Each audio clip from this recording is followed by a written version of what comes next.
for all of the extra work done under incredible pressure and a pace that is being done right across the country and indeed around the world. We're very grateful, and alongside health and care workers and people in the public and private sectors and volunteers, the work that is being done is deeply appreciated by everyone, and we're particularly grateful for those witnesses who've taken time to appear before this committee today. Let me start by just saying something about the work that the committee is conducting. We will, as I'm sure everyone would expect, to be conducting an inquiry into the lessons, in particular as the Science and Technology Committee, for UK science and its role in government, to be drawn from the crisis. Manifestly, most of the analysis and conclusions will have to be and appropriately done after the crisis has subsided. But it is important to take evidence during the crisis from time to time, really for two in particular reasons. One is to be able to capture contemporary evidence of what is in people's minds during the crisis, to be able to review afterwards and not just to rely on the benefit of hindsight.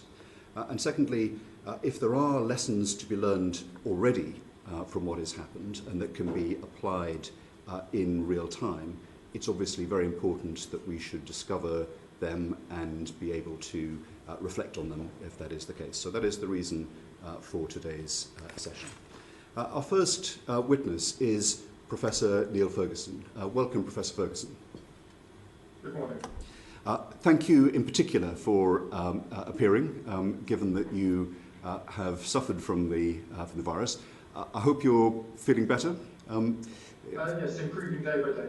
That's good. You had earlier we caught sight of your mug. Keep calm and carry on. And I think you personify that particular approach. Can I ask, was the experience as you expected?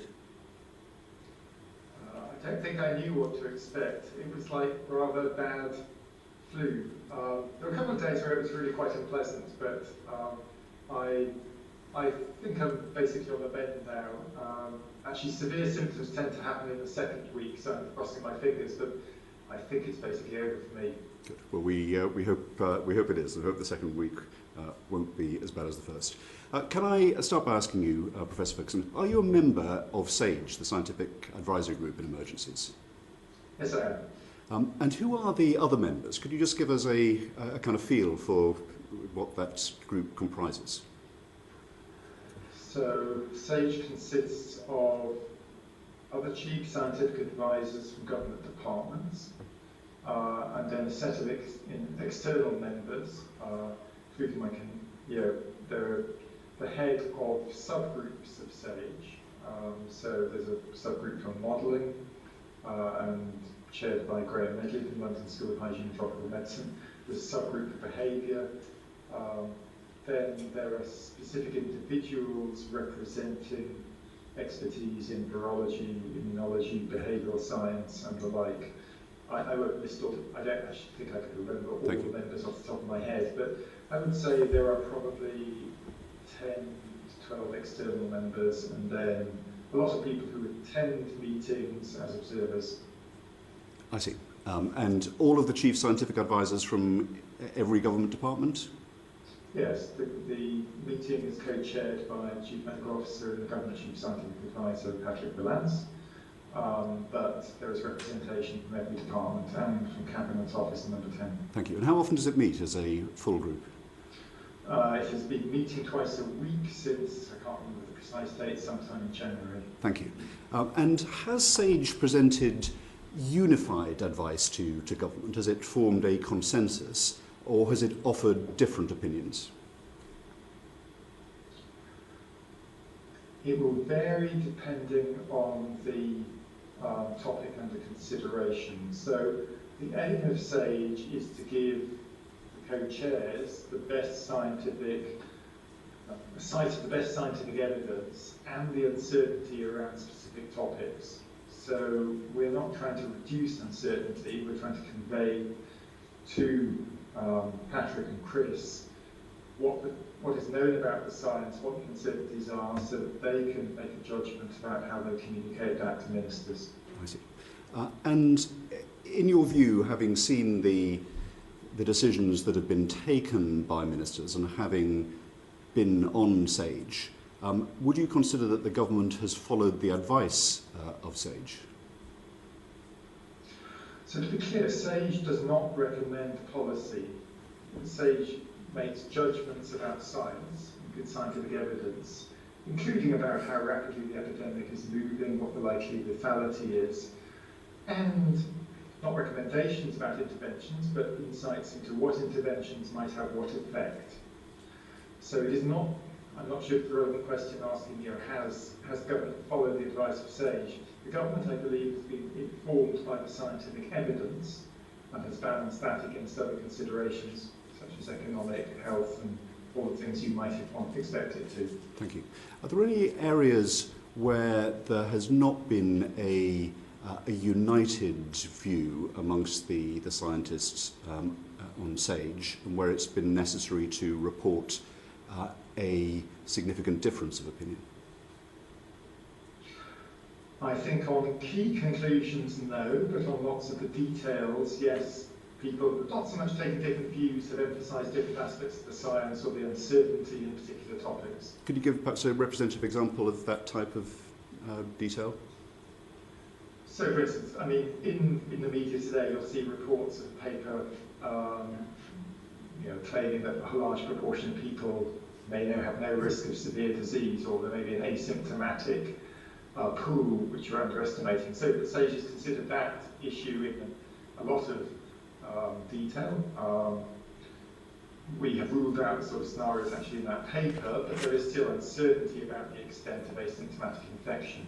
I would class that as not a critical issue because it doesn't really make any difference to what government response should be at the current time.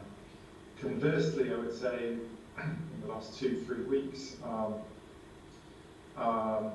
the increasing evidence about both the growth rate of the epidemic, the severity and the likely healthcare demand has led to a fair degree of unanimity on SAGE about the impacts of the epidemic. Thank you, that's very helpful. We'll come back to the particular study that you mentioned. Just referring to your paper and your colleagues' paper at Imperial of the 16th of March, when you concluded that mitigation is unlikely to be feasible. You said that in the UK this conclusion has only been reached in the last few days with the refinement of the likely ICU, intensive care unit demand due to COVID-19. Could you explain why that modelling of the intensive care capacity was not available until that point in March? So maybe I'll go back. So we, the London School, London John Edmonds Group and NHS England, senior analysts got together on Sunday the 1st of March to review with clinicians and scientists the evidence around the severity of COVID-19. We had at that point come up with probably what is still the most definitive estimate of case fatality. That meeting was really to put that into a UK context and try and make an assessment of likely bed demand. We did that, and actually that day and the immediate days following that came up with estimates for NHS England and SAGE of the likely, therefore, profile of the epidemic in terms of bed demand and mortality.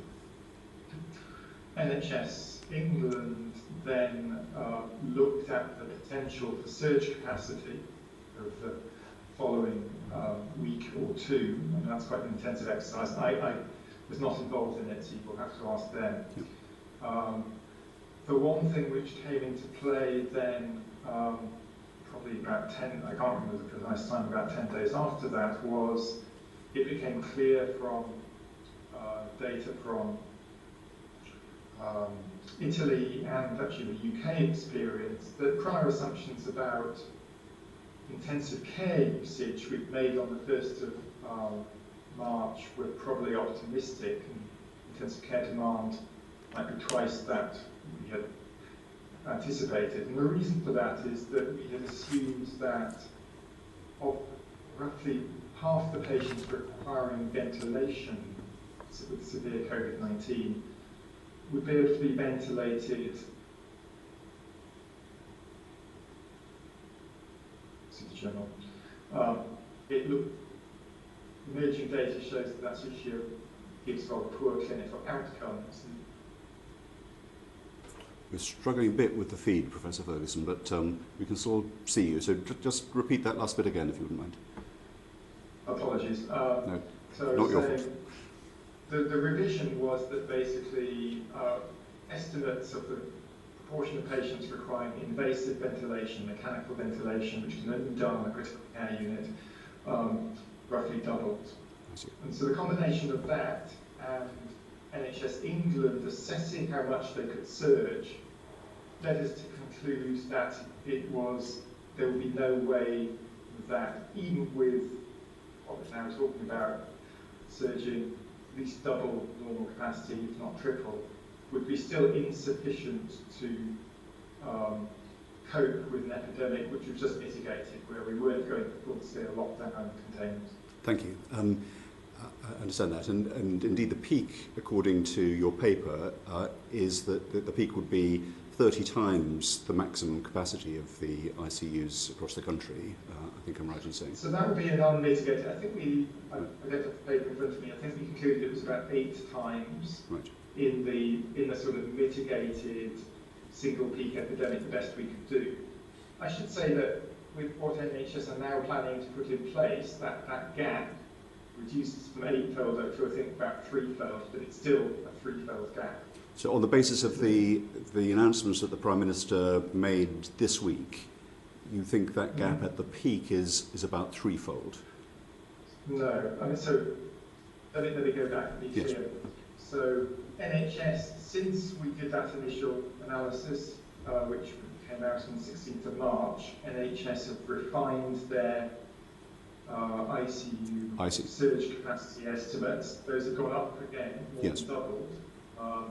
And that means the gap, had we followed the mitigation strategy, would have been less, but yes. it would have still overwhelmed ICUs. I understand. And have you... In this current strategy being adopted now, we think that in some areas of the country, ICUs will get very close to capacity, but that it won't be breached at a national level.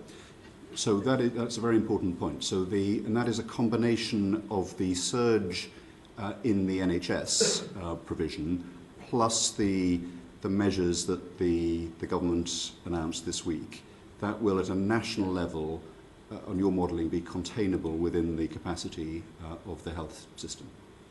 Yes, there will be some areas of the country which are extremely stressed, but we are reasonably confident, which is all we can be at the current time, that at a national level will be within capacity. Thank you. That will be tremendously reassuring to many people, although we do understand your caveats that this is based on predicting something that hasn't happened yet. Just a couple more points, then I'll turn to some of my colleagues. There is a perception that the approach that's been taken in the UK and has been reflected in the papers that have been helpfully published by SAGE is rather different from the approach that's been taken in other countries in the world, notably in Asia, but sometimes in the continent of Europe as well. And indeed in the paper that was published in the bundle of evidence dated the 9th of March, the potential impact of behaviour and social interventions on the epidemic of COVID-19 in the United Kingdom, the summary view there was, and I quote, implementing a subset of these measures, these interventions, would be ideal, i.e. not the whole set. Whilst this would have a moderate impact, it would be much less likely to have a second wave. In comparison, combining stringent measures as a long-term policy may have a similar impact to that seen in Hong Kong or Singapore, but could result in a large second epidemic wave once the measures were lifted. Could you just talk us through why you think amongst eminent scientists in this country and around the world, quite a different view was taken on what was the way to manage this, and you obviously in SAGE concerned about this second peak. Yes, so the background to that is that we were being asked to look at interventions which would, I mean, the optimal goal was to not have this country locked down for a year or more, and to balance mitigating the health impact of the epidemic against the economic impact and the impact on the NHS. And so, had it been possible to deploy extreme cocooning of the elderly, shield them from severe disease, and manage the epidemic such that it didn't exceed healthcare capacity, then there would be clear advantages economically to having it over by the end of the summer. That's the context where we were looking at a range of interventions which might achieve that. When it became apparent that actually there would be no way of managing the epidemic to the extent that healthcare demand in that first wave would not overwhelm the NHS, then we moved to, I mean, actually in some ways slightly reluctantly, looking at much more intensive strategies. I mean, I say a little reluctantly because, as I commented before, we've been paying for this year for many decades to come in terms of the economic impact. Yes, I see. Thank you for that. And is it your view that the majority of the population will expect to contract COVID-19, or do you think that can be avoided?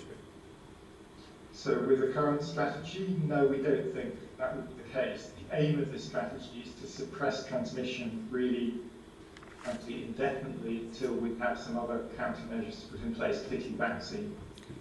The challenge with it is, if in some sense we allow a significant fraction of the population to become infected, we're back into the scenario of an epidemic which the health system cannot cope with. I see. And so the difference between, as it were, the UK view, or the SAGE view, and other countries is about the capacity of the local healthcare systems to manage to absorb the pressures during the peak. I mean, I think the strategies are fairly aligned at this point. I think the UK, more than, not all countries, but many countries, did intensive assessment of whether alternative strategies were possible in terms of avoiding the country needing to be in lockdown or equally effective measures for a very long period. We concluded obviously that that wasn't possible, and therefore actually the strategy we're in now is rather similar to many but not all other countries. Thank you. And a final one from me before I hand over to colleagues. What was notable in the bundle of evidence that was published is that a lot of the work of the advisory group, insofar as the evidence published reflects that, is around these social interventions, distancing, closure of schools, etc. Comparatively little to the testing and contact tracing, which has been foundational to some of the other approaches, as you're aware. In fact, the evidence includes a couple of quite striking papers that point to the importance of that as background papers, but they don't appear in the report of the deliberations. Is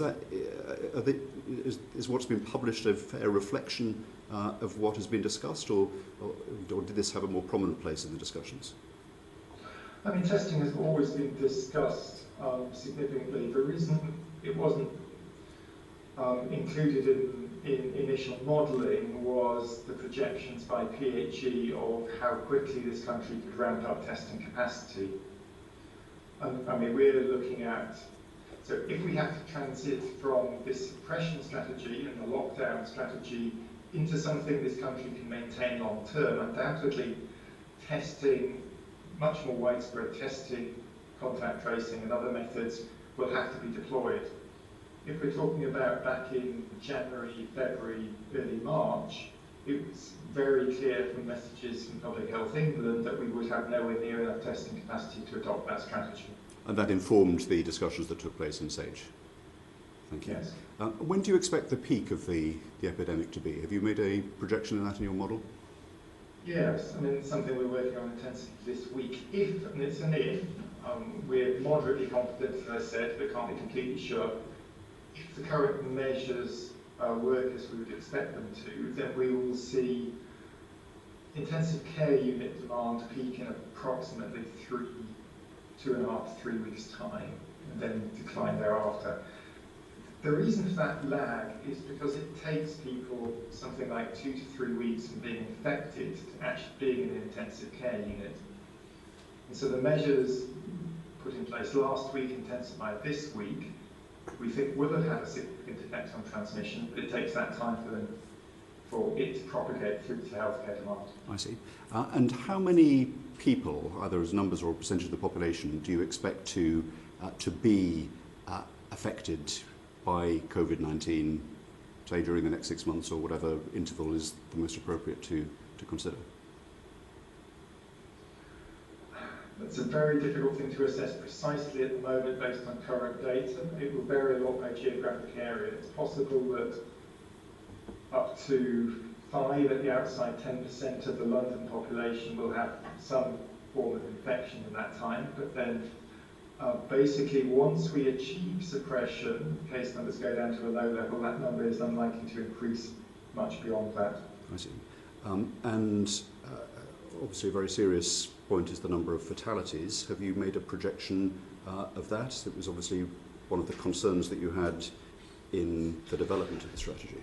Yes, and so not a detailed projection based on the most current data, but we assessed in that report on the 16th of March that fatalities would be probably unlikely to exceed about 20,000 with effectively a lockdown of intense social distancing strategy. But it could be substantially lower than that, and really we need to, that's where real-time analysis and modelling of the type we're doing now will be needed to refine those precise estimates. Thank you, I'm very grateful. Aaron Bell, I think, has got some questions on some of the recent publications of studies on epidemiology. Yes, thank you, Chair. Thank you, Professor Ferguson.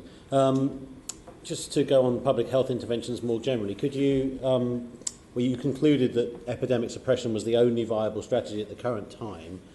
Do you think that is a feasible strategy for the UK, and if so, for how long?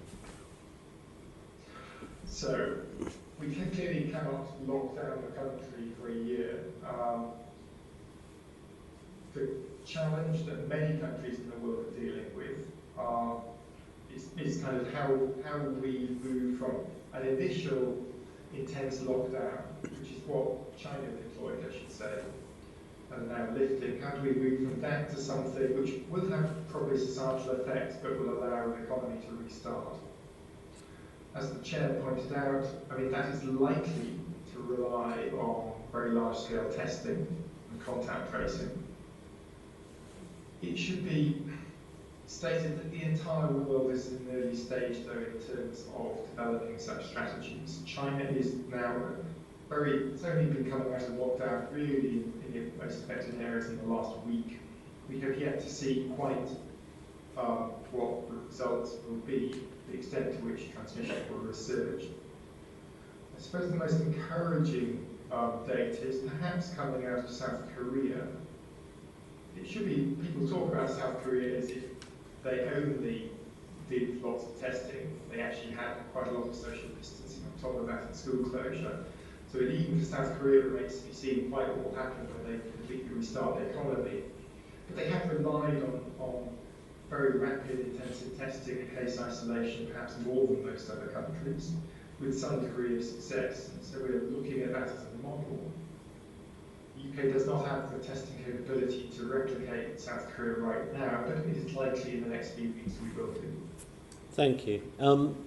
So, bearing all that in mind, to what extent would you say reaching a degree of herd immunity, either through a vaccine or through, in the end, everybody having had this, is that the only complete exit strategy for for having COVID-19, or is what you just described in South Korea and the report, the paper that Imperial published yesterday on China, are those actual exit strategies, or are they just management strategies? I think there's a management strategies. I mean, the very intensive testing, contact tracing, isolation is still going to have very significant costs, both economic and societal, associated with it. And it's yet, I have to say, we don't know how sustainable it is long term. So the long-term exit from this is clearly the hopes around a vaccine. Thank you. If I could just ask you about a couple of other papers. You mentioned earlier the one that was reported yesterday from University of Oxford, Gupta et al., suggesting that potentially half the population may have already had it. Could I ask you a few general comments on that, and whether it can be squared with some of the observed data, for example, the Diamond Princess case? Yeah, we don't think it's consistent with the observed data. I'm not sure the Diamond Princess is a good example because that was a very close community, but certainly even if you take that, then the proportion of symptomatic cases was much higher than assumed by Gupta et al. We also have been analysing data from a number of Italian villages at the epicentre in the last few weeks, where they did a viral swab, absolutely everybody in the village at different stages of the outbreak. And we can compare that with sort of official case numbers being reported, symptomatic cases. And again, those data all point to the fact that we're nowhere near the Gupta scenario in terms of the extent of infection. Okay, and secondly, in the Times yesterday, there's a paper reported, it's before peer review, from Professor Thomas of Bristol University, who questions the damage to the economy and whether that's being taken into account, suggesting, I think on his paper, that a fall of more than 6.5% of GDP would in the long run be worse for health outcomes because of the obvious correlations between GDP and life expectancy. Is that any part of your models, or are you just focusing on essentially flattening the curve in the shorter term? So, I mean, I think that's actually a very important consideration. It sounds very utilitarian in a philosophical sense, but you're kind of weighing up potentially, if we had gone a mitigation scenario, maybe 200,000 deaths versus economic impact. But given the scale of economic cost and exactly those unintended consequences for health in other sectors, I think it's a perfectly valid consideration, and the one the government and scientists have been grappling with. We don't know what the level of excess deaths will be from this epidemic. And by excess deaths, I mean by the end of the year, what proportion of those people who died from COVID-19 would have died anyhow? But it might be as much as half to two-thirds of the deaths we're seeing from COVID-19, because this is affecting people typically with either at the end of their lives or with poor health conditions. So, I mean, I think these considerations are very valid. Nevertheless, policy was determined in some sense less by that, which is a valid scientific and ethical debate, but more by the evidence that really the NHS could not cope at all with the level of demand which was going to be seen. And that would have unintended consequences on health of the entire nation in terms of people who are being treated for other conditions. Thank you. Yeah, thank you. Zara. Thank you, Dr. Ferguson. You've spoken about more intensive and socially disruptive interventions being required to suppress transition to low levels, and that it's likely social distancing will be needed in place for many months, perhaps until a vaccine is available. With the measures the government's already taken, how likely are we to see another peak in the winter, and could this, if at all, be stopped? So, we think the government's measures now will, with a reasonable but not certain degree of confidence, will turn the curve over, will turn the epidemic from a growing epidemic into a declining epidemic. Whether we get resurgence of transmission depends really on the policy decisions made probably in 3 or 4 weeks' time, and the effectiveness of the measures we put in place to replace the current regime. This comes back to the issue of can we move from a complete lockdown, which almost certainly isn't sustainable for the rest of the year, to something perhaps making better, more use of intensive testing, contact tracing. I mean, I can't give you an answer to your question though. I mean, is there there will be some resurgence of transmission.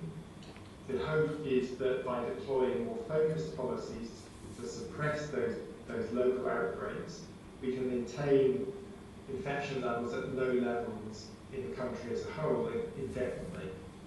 It remains to be seen how we actually achieve this and how practical it proves to be. And just to follow up, I want to quickly ask about modelling for different age groups. There's been a lot of focus on the elderly, and rightly so, and we've got a policy of shielding for the next 12 weeks. At UHCW in Coventry, we've had the youngest victim, an 18-year-old person with underlying health conditions. So what do your models suggest about the impact on younger people, particularly in light of how much time young doctors, nurses and hospital staff are spending around infected patients and the availability of PPE for them? That's a good point. I mean, I did have numbers to hand that I could share, but without doubt, most mortality is going to be in the elderly and frail. But mortality from this virus in younger age groups is not insignificant. It's substantially higher than, for instance, seasonal influenza. So whilst the absolute proportion of deaths will be low, we will unfortunately see more of such instances of mortality in younger age groups. And that has clearly informed decision making as well. Thank you. Mark Logan. Yeah, thank you, Professor Ferguson. And just going back to a point that was raised there, in terms of, at the moment, it's seemingly in the southern hemisphere, which is kind of the opposite side to us in terms of winter to summer, already have cases. And to what extent in your modelling and your thinking come this summer, do you see higher temperatures having a positive effect on managing the decline of the virus?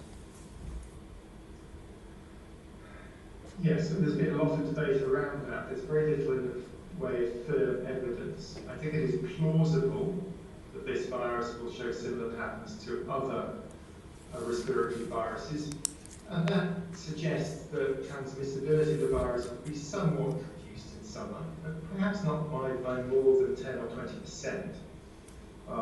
So that will aid control, but it's not as if this virus could not transmit in the summer. Our best guess is you could easily get a very large epidemic in the summer, although it would spread slightly more slowly than it would in the winter months.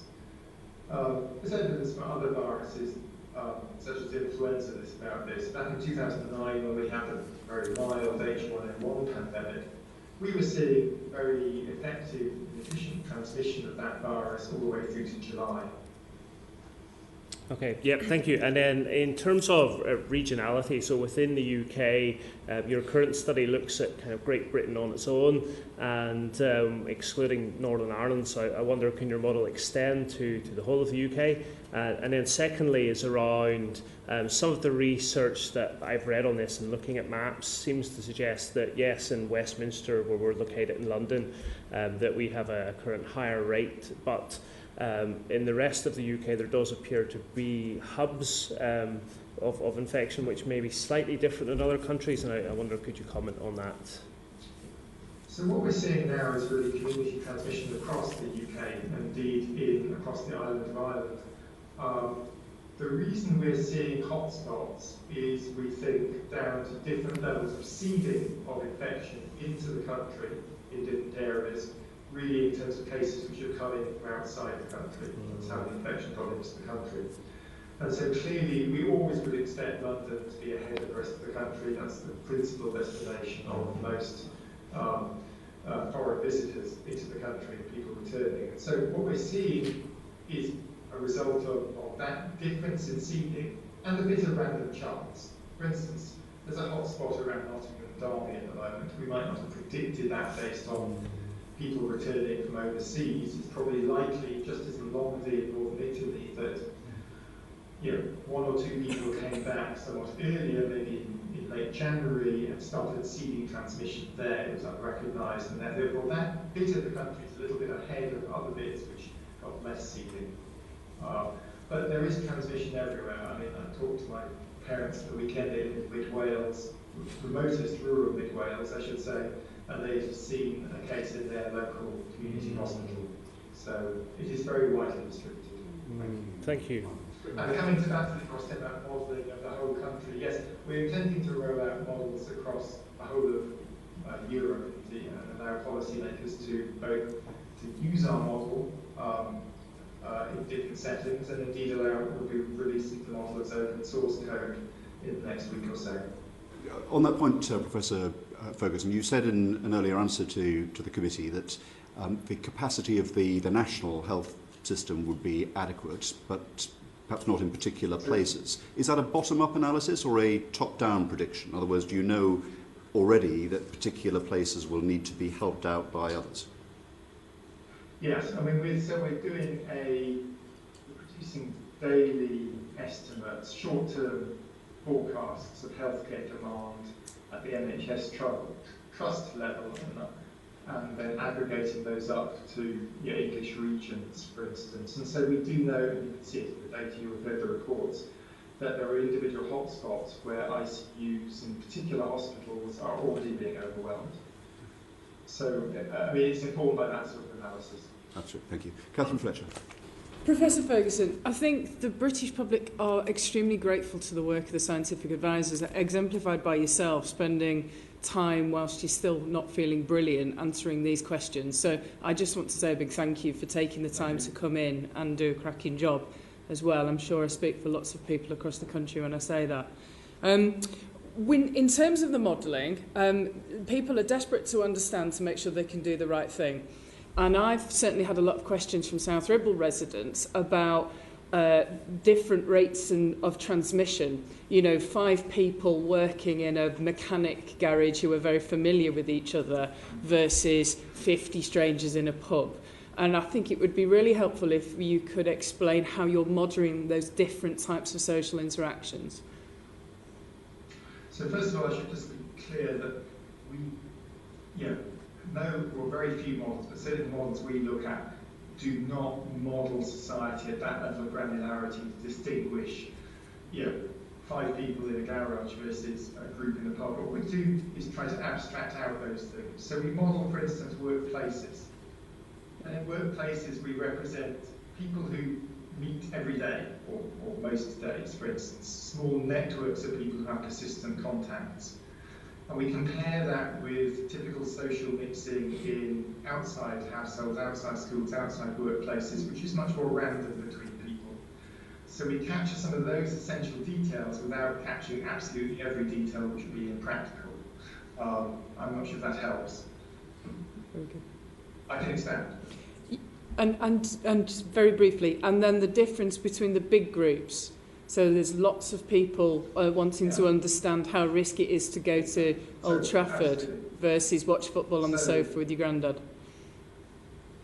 Yeah, and I completely agree with how kind of the Chief Scientific Advisor and Chief Medical Officer explained this. I mean, all the evidence we have is that the thing which poses most risk of transmission is being in close proximity with people for an extended period of time. So whether you do that sitting next to somebody you don't know at a football match, or whether you do it sitting next to somebody in a pub, makes very little difference. There's nothing intrinsically more risky about a mass gathering compared with normal social activity. Thank you. I have a question from one of our colleagues who can't be here today, Graham Stringer MP, who asks, Professor Ferguson, what is the sensitivity of your model to variations in the incubation period, the basic reproduction number, and the onset and length of time of infectiousness? So, I mean, there are 2 very important quantities. One is the reproduction number of secondary cases per case, and the other is what's called the various serial interval distribution, generation time distribution. Basically, how long it takes from when I get infected to when I've infected all the people I might infect. And those quantities govern a lot of things about how difficult the epidemic is to control, but also how fast it grows in time. I should admit that, I mean, we've always done sensitivity analysis in the modelling to a variety of levels of values of those quantities. What we've been seeing, though, in Europe in the last week or two is a rate of growth of the epidemic which was faster than we expected from early data in China. And so we are revising upwards our central best estimate of the reproduction number to something more, a little bit above, of the order of 3 or a little bit above, rather than about the 2.5 level. We don't, I mean, that actually adds more evidence to support the more intensive social distancing measures applied this week, because the higher the reproduction number is, the more intensive controls need to be to achieve suppression of the epidemic. But the current values are still within the wide range of values which modelling groups informing SAGE have been looking at previously. Thank you. And given that that SAGE has recommended an escalation of the response in order to keep NHS capacity, to keep the cases within NHS capacity, are those numbers, those parameters now stable, or would you expect to have to revise them again? And if so, is the reassuring reflection you were able to give to the committee about the capacity of the health system, is that contingent on there being no further change to any of those variables? So we're getting a better, maybe I'll put it this way, we're getting a better picture all the time from surveillance data, which I have to say is imperfect, but as it accumulates, we understand the patterns of transmission, not just in China, which we were relying on before, but in this country and other European countries better. So I think future changes will be, I mean, undoubtedly parameter estimates will be refined, but the changes will be less than we've seen in the past. Ourselves and a number of other groups are constantly updating models and predictions of both, immediate bed demand in the next few weeks and the likely impact of interventions. But I don't think they'll change to the extent that they undermine the conclusions I've given you today. Professor Ferguson, we're very grateful for you appearing before the committee today.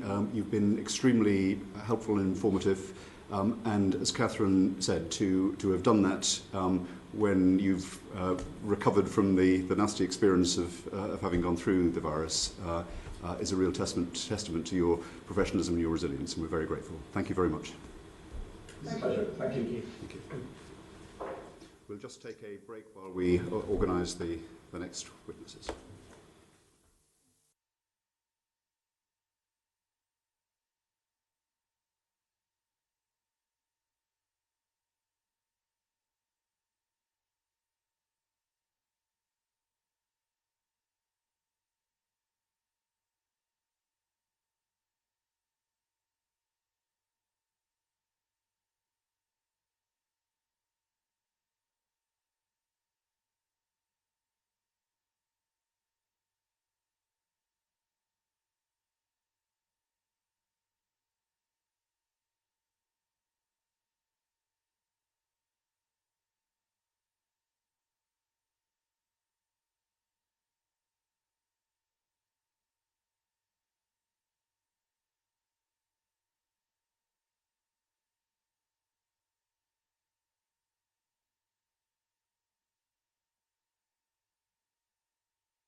Professor Horton, can you hear us?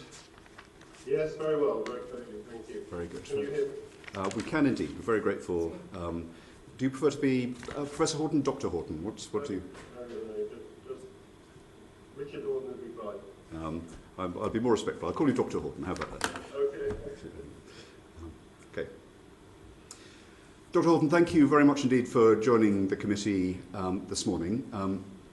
You may have heard me say at the beginning of the previous session that the committee will want to look at the lessons to be learned from this epidemic for policymakers in the UK, but it's important to gather evidence during the crisis and also to inform future decisions that may need to be taken in the light of the evidence during the crisis.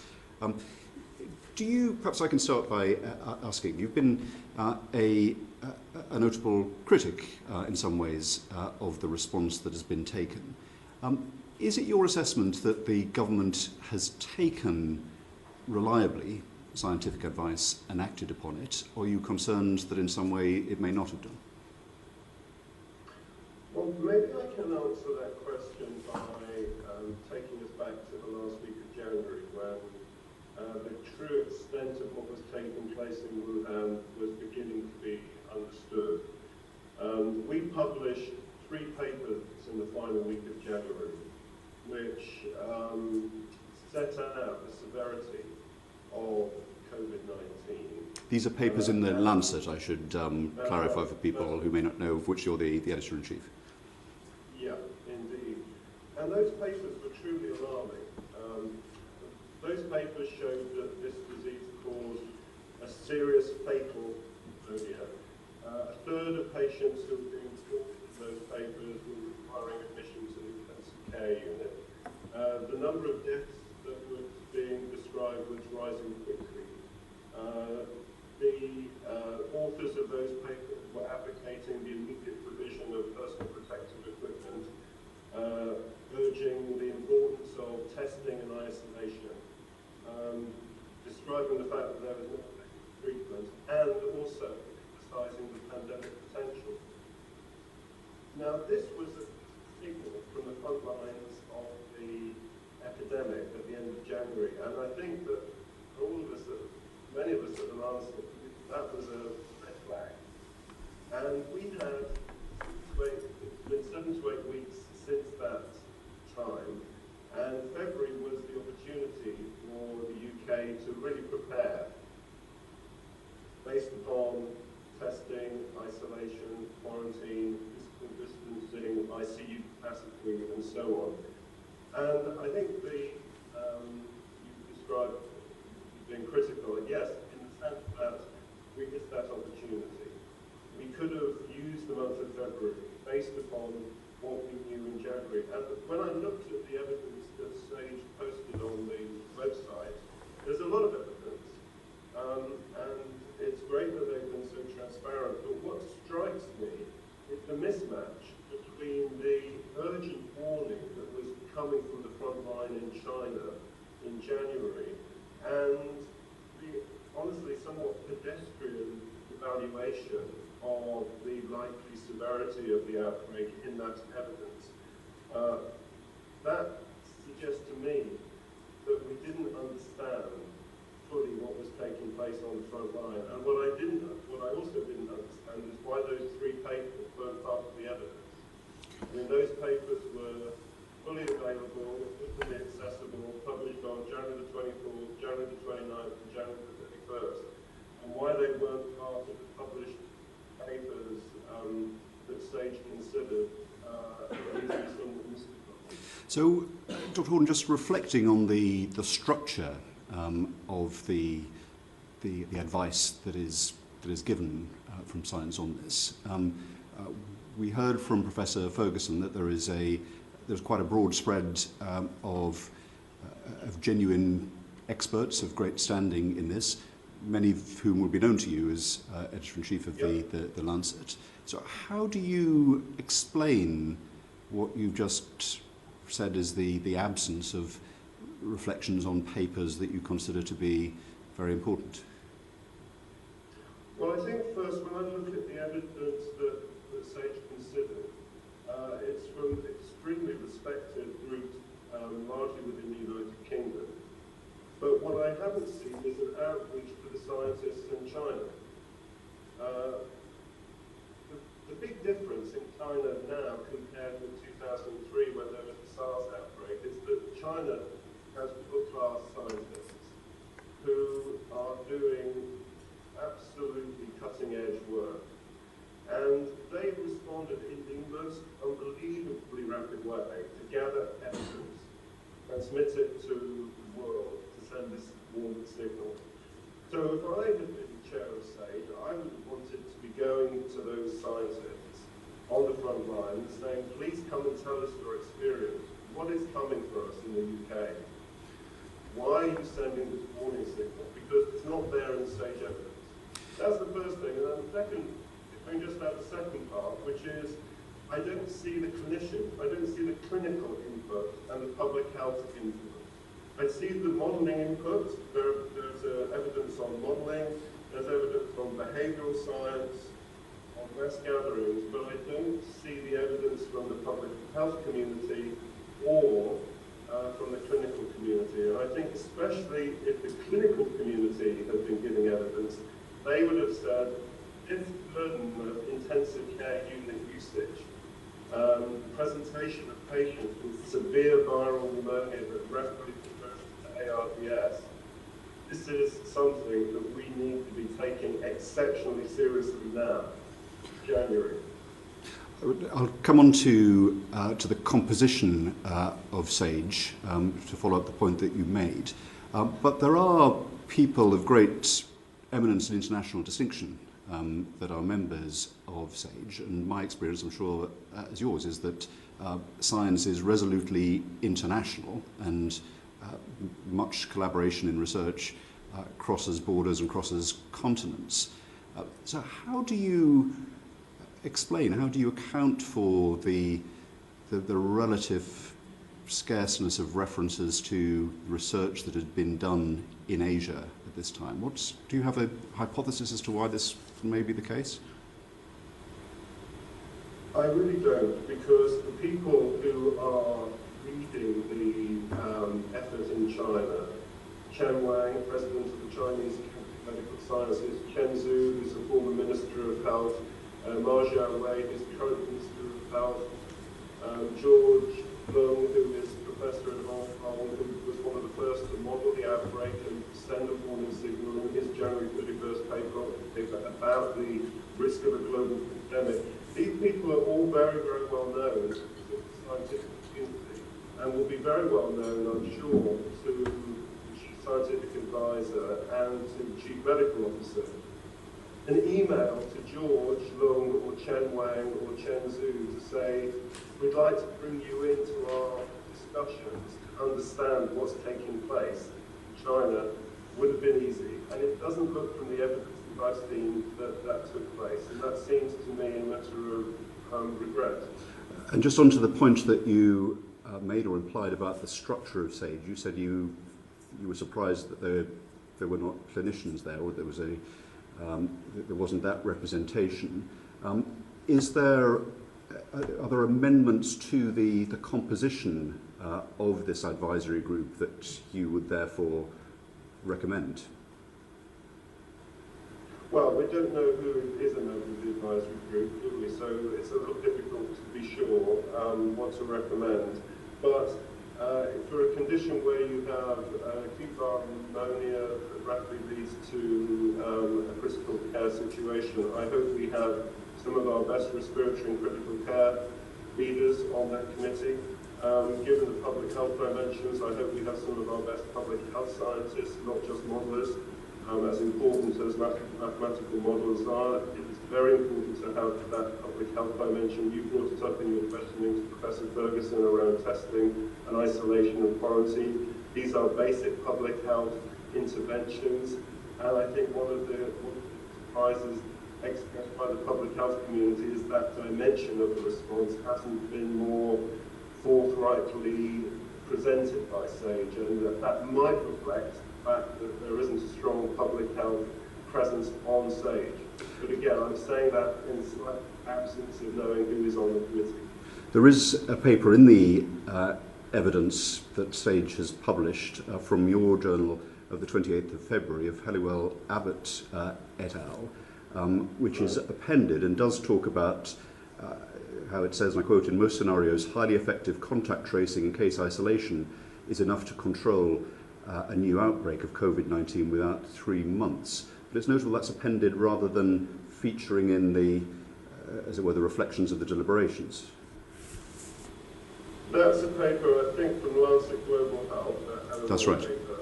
But the three papers that I'm talking about are different from that, and I would really urge your committee to read them very carefully. Thank you. Because when you read those 3 papers, I think you will see the signal that was being sent, and you will wonder why it took so long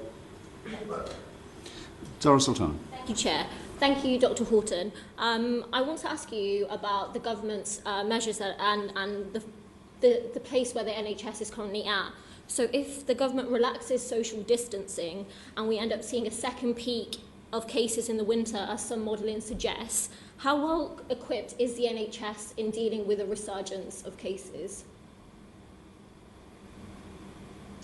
Yes, there's actually a paper being published by one of our journals today that looks at the situation in Wuhan and suggests that from a lockdown around January 23rd, that needs to be in place for around early April in order to be sure that the epidemic has been suppressed.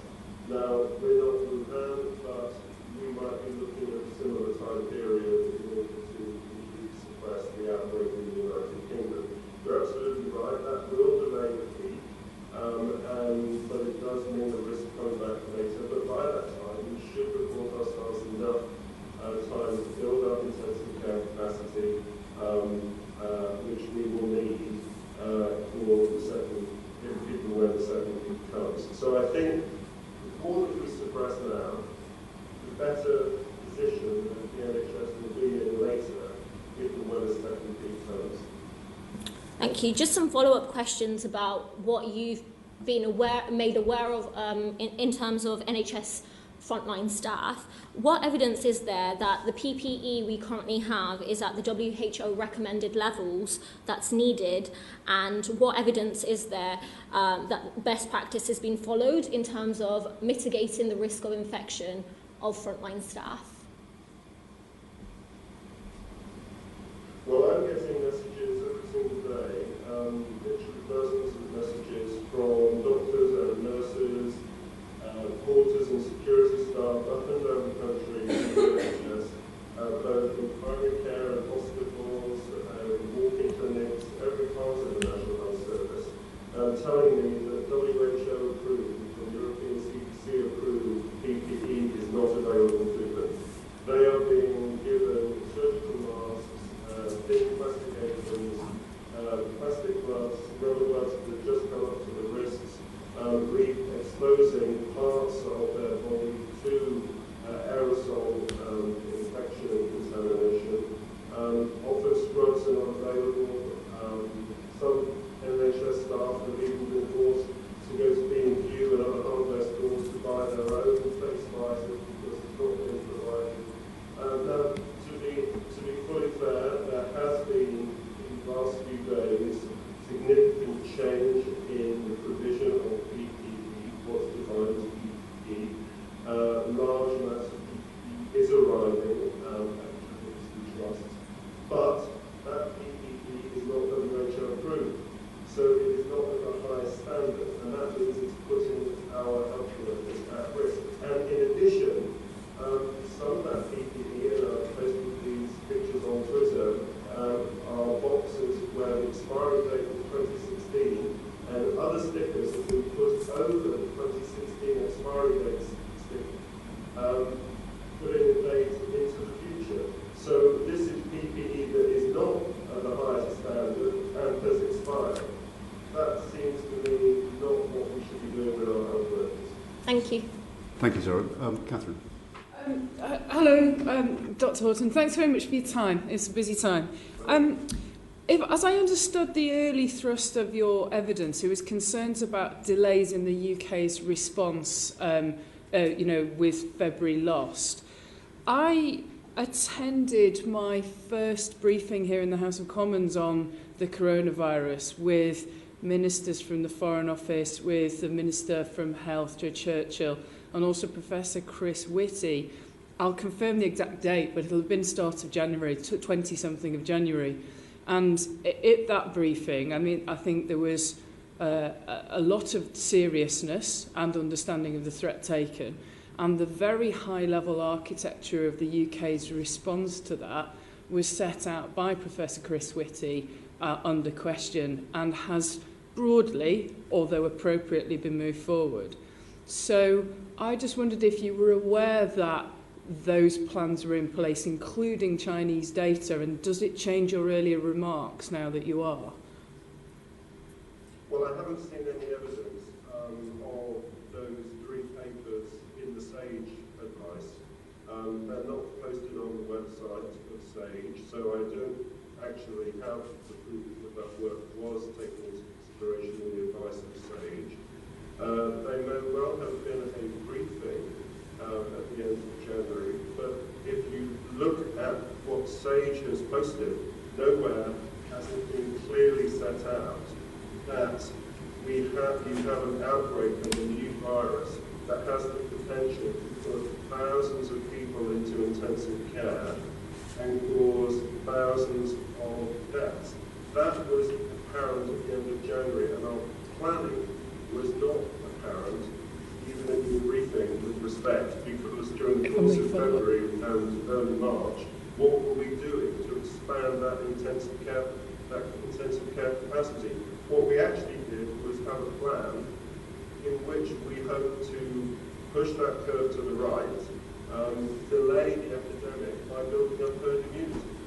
So we actually, and Graham Murphy said this on Newsnight, and Patrick Vallance confirmed it with his 60% figure, that we thought that we could have a controlled epidemic, we could manage that controlled epidemic over the course of March and April, push the curve to the right, build up herd immunity, and that way we would protect people. And that strategy, the reason why that strategy was wrong was because it didn't understand that 20% of people who became infected would end up with severe critical illness. And that was the evidence that was coming out of China in January. So that's where the fundamental mistake took place. Dr. Horton, we're out of time. We've got several witnesses that we're seeing today. We're very grateful for your evidence. I hope you'll come back and give evidence to the committee during its inquiry. You made some important points about the coverage of the advice that SAGE is taking, especially from the international dimension, that might have implications for the course of the management of the crisis, as well as obviously lessons to be learned afterwards. And the points that you've made about equipment, I'm sure, have been received and understood very forcibly. Thank you very much indeed for joining us. Thank you very much indeed. Thank you. We'll pause for a second while we arrange the next witnesses.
Yeah.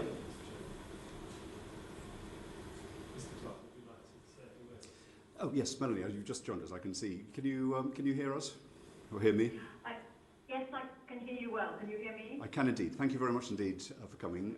We've got Professor Andrew Pollard in the room. I don't know whether you can see Andrew. He can see you, and we can hear you loud and clear. So we're going to go public, and we have until just about 12 o'clock, if that's okay.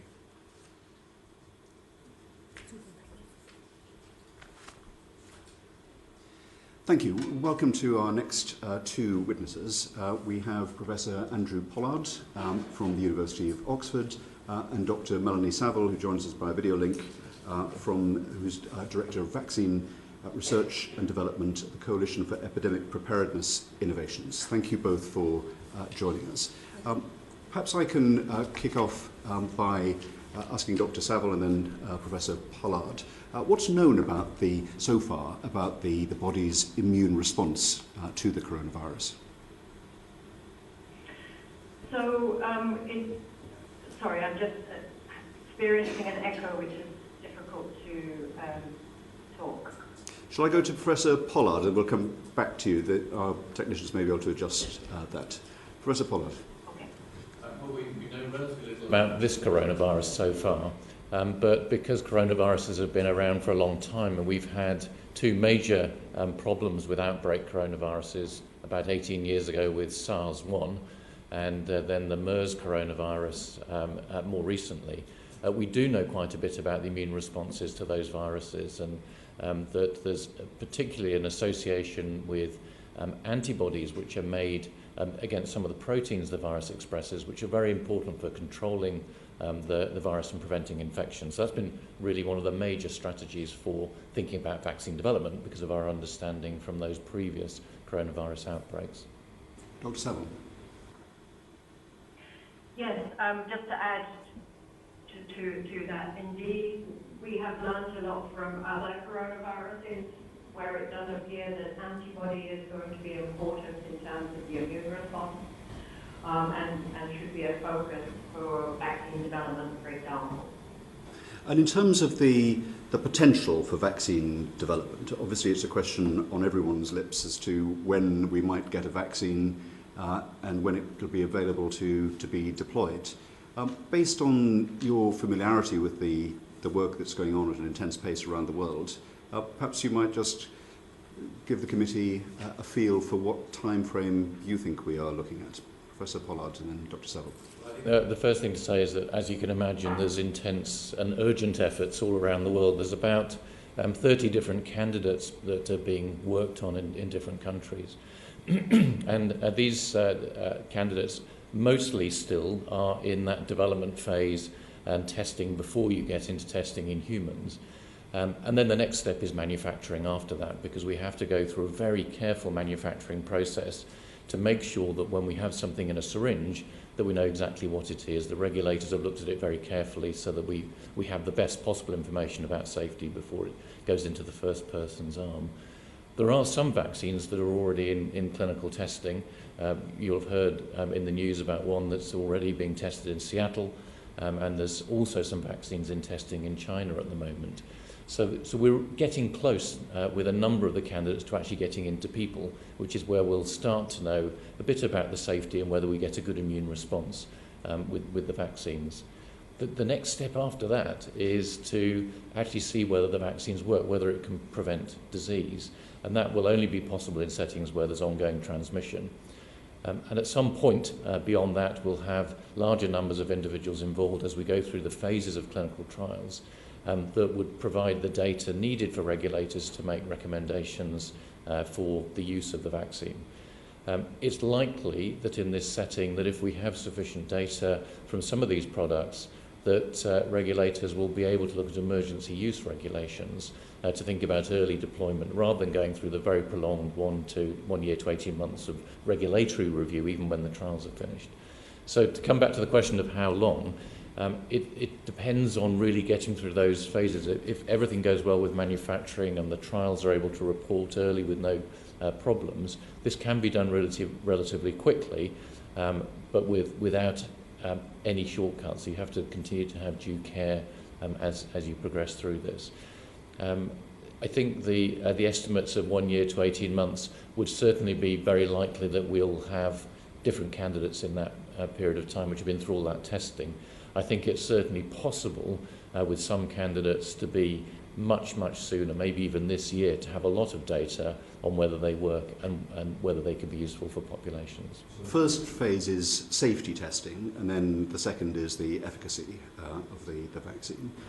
And the candidates that are being developed at the moment, with the fairest wind, what is the very earliest you think that those stages could be gone through, perhaps with some changes to procedures in a safe way that accommodated it? What's the earliest that might be? I don't think changes in procedures are necessarily needed. I think what's happening, and globally with the regulators, regulatory reviews which may take months are being done in days because they just put more people on it, so that it's not there's any shortcuts.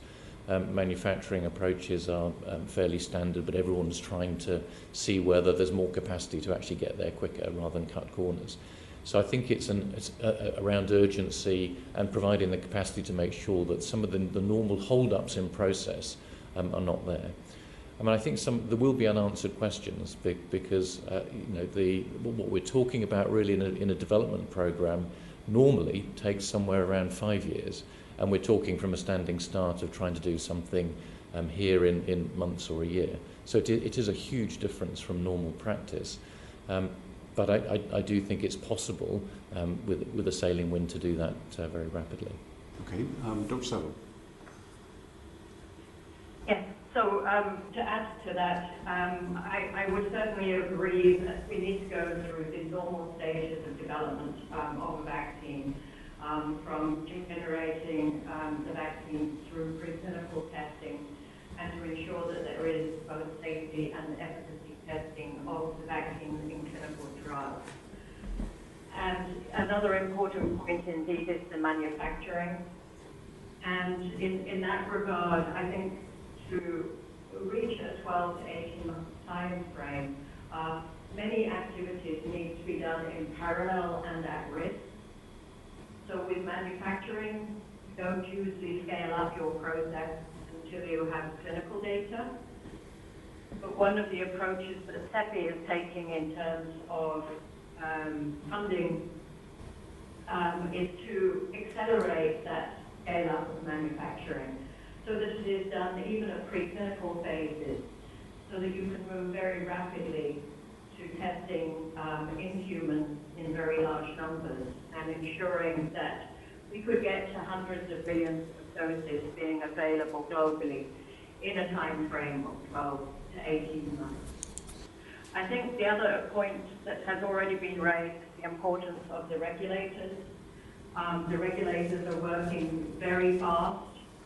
There is also regulatory convergence between different regulators around the world, and this can really help advance things.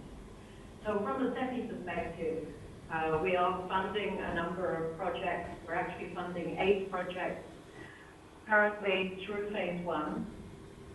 And with additional funding, we'll hope to be able to fund those through the advanced development and scale up the manufacturing to allow hundreds of thousands, hundreds of millions of doses in a 12 to 18 month time frame.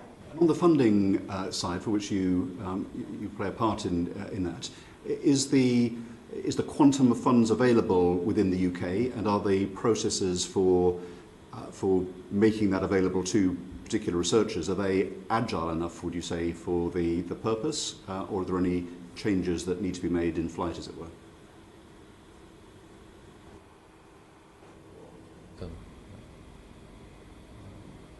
I don't know whether you caught that, Dr. Saville. Can you hear me? Yes. Yes, I'm terribly sorry, there is an echo, so it makes it quite difficult for me to speak and hear my own voice. But I can maybe address the funding from CEPI's perspective, yep. and maybe just give you a little bit of introduction of CEPI and how CEPI funds vaccine development. CEPI. Oh, we've lost you. Let me go to. Oh, we lost you altogether. Okay, can you hear me now? Yes, we can. Yeah. Okay, sorry. So CEPI was formed in the wake of the 2014-2015 Ebola outbreak in West Africa, where it was recognized after decades of research that no vaccine was available. So it was recognized that an organization like CEPI was needed to accelerate vaccine development and better coordinate vaccine development for such outbreaks as the coronavirus. So we are funded by government philanthropic organizations, and specifically for the coronavirus, we have started raising funds, of which the UK government has supported us with 20 million 20 million pounds, together with other funders, which have allowed us to really advance vaccine development with a view for global access to vaccines to the populations who need them most. Is that enough for the purpose? I'm sorry, could you... Is that enough funding, the 20 million for the task in hand? So, with the funds that we have, and we are taking a global approach, we don't think that one government alone can solve the crisis. We anticipate that we need $2 billion to ensure vaccine development over that 12 to 18 month time frame can get to wide-scale use with hundreds of billions of doses. We obviously do need more funding, but we really expect that to be an international effort. And in fact, the G7 meeting of last week really encouraged coordination across government for funding such as that. So Pollard, and then I'll come to Aaron.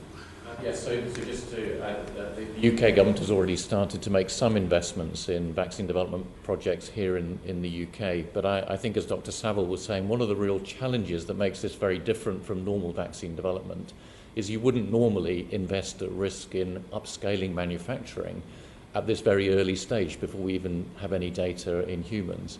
And if you wait for all the trials to complete before you do that, we really are years and years away.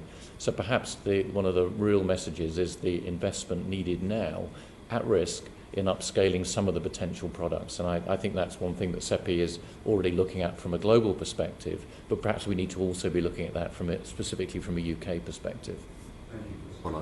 I'll turn to Aaron Bell now, but am I right in taking from the evidence of both of you that 12 months is the earliest possible time that a vaccine, with everything going right, could be available for mass deployment against the coronavirus? I believe that 6 months is possible, but it needs a lot of things to fall in place in order for that to happen, including the upscaling to go well, for the trials to be conducted in a way that allows us to demonstrate that there's efficacy, which may be difficult with many countries in lockdown over that period, to actually see enough cases to know the vaccine's preventing them as we move forward. So there's lots of reasons why it may be more difficult to get there in that time period. One of the things we'd be grateful after this hearing is if you'd let us know if there are any blockages that you feel should not be there and that we can draw attention to, because I think everyone shares the collective view that we should maximise the speed of deployment. Dr. Saville, on that point, you agree with Professor Pollard on this? Absolutely, and I think it's fair to say that CEPI and CEPI's partners and everyone involved in vaccine development are doing what they can to move forward as rapidly as possible. It really is a multilateral effort.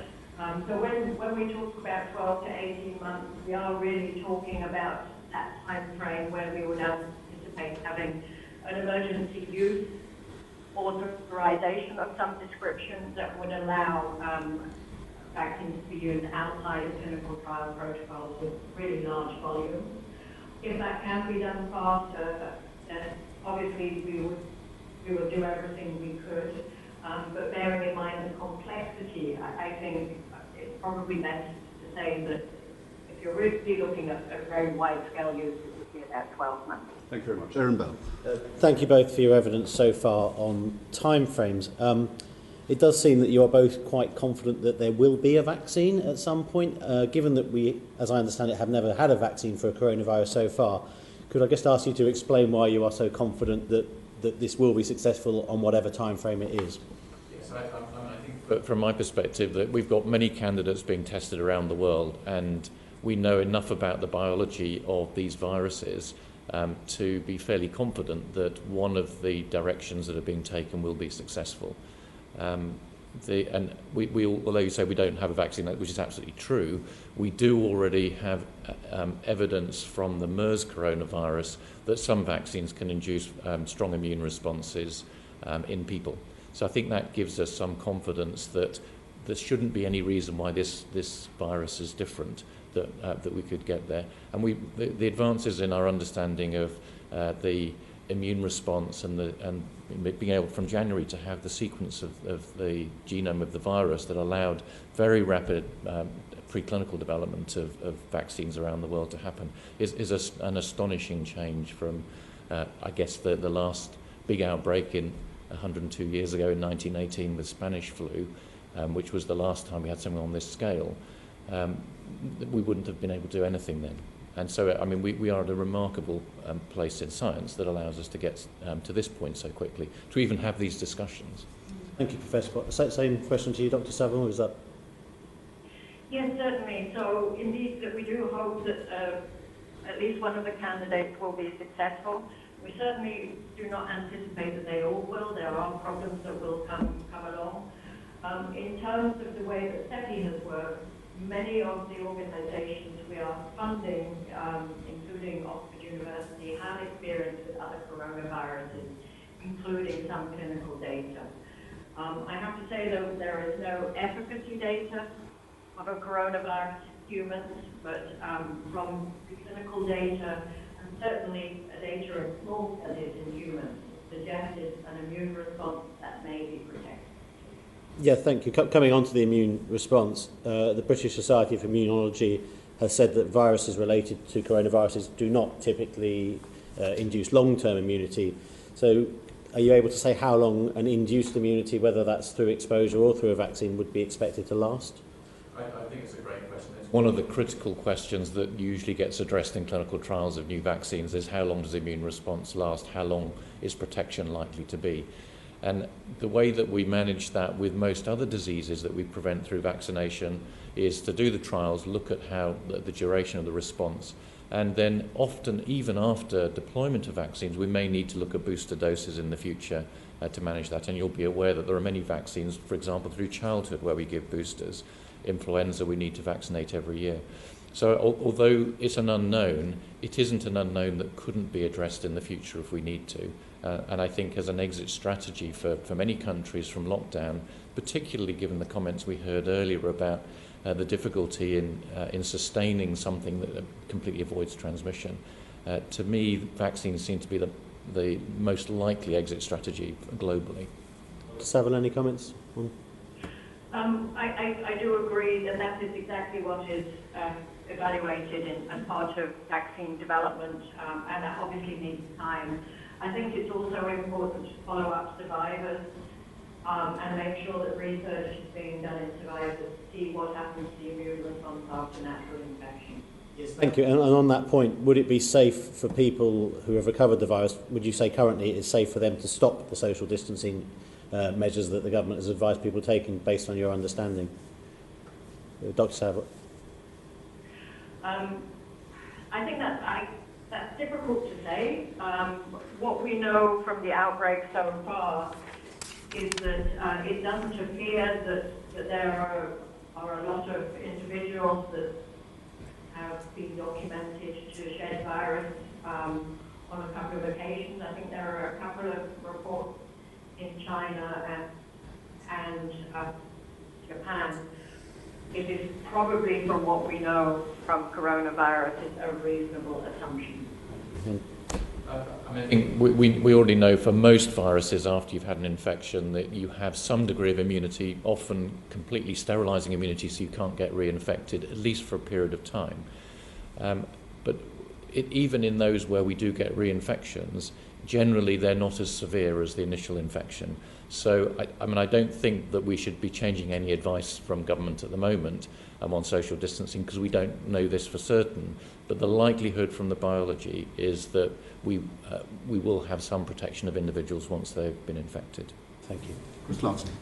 That's an answer, thanks. Okay. Any other questions? Perhaps just to follow this up, you've given a provisional answer in terms of the immunity that individuals might acquire once they've received once they've gone through COVID-19.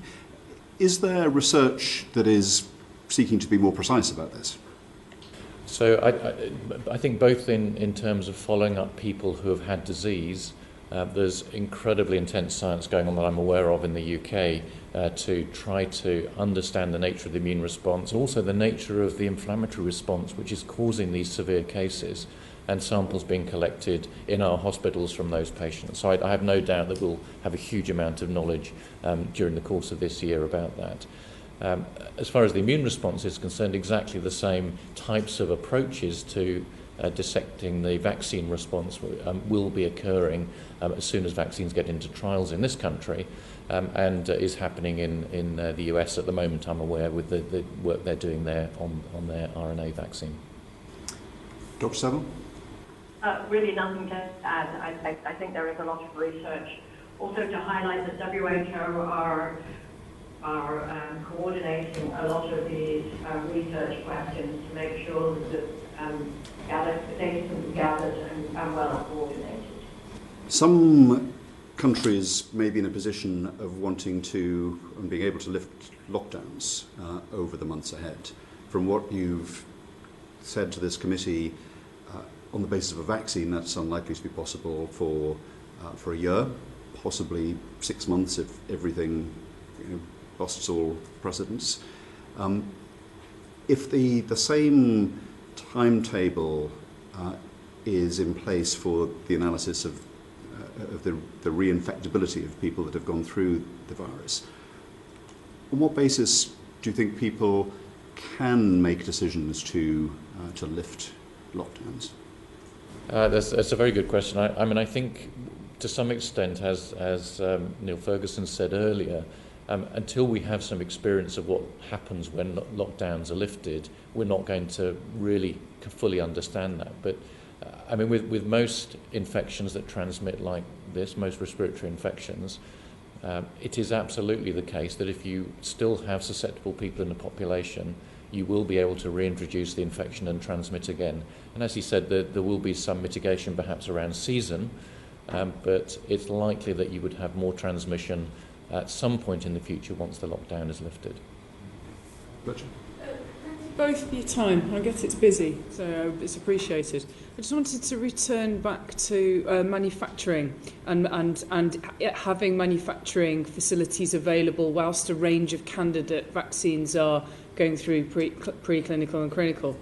To what extent can there be commonality in that manufacturing, or does it depend on the type of virus? Do we need 8 completely different sheds, or can we have 2 different sheds? One first.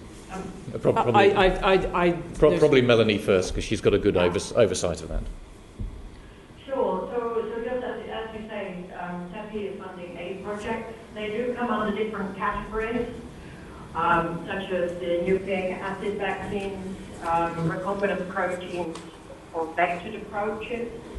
So there are a number of commonalities between different vaccines. So you're probably looking for 3 different types of manufacturing. And that is something that TEPI is looking at in detail for developers, is to find the mass manufacturing capacity. And just to give an example, we had a meeting with the Bio Association in the UK to look at their manufacturing capacity and see indeed if some of those that capacity can be linked with developers. Well, I was just going to follow up on that. So can you see a scenario where if we get positive data that to achieve the 6 months, we're looking again to reach out to businesses and industry in a similar way we've done with the ventilators for manufacturing of a candidate vaccine, or are we too far away from that yet?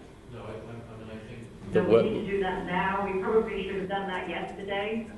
Actually, we have been doing that right from the beginning, is starting to look for manufacturing capacity and be prepared to invest at risk. If you wait until you have results, you will delay the whole process by 6 months to a year. for large-scale manufacturing. Clear recommendation. These things need to be done in parallel. Professor Pollard.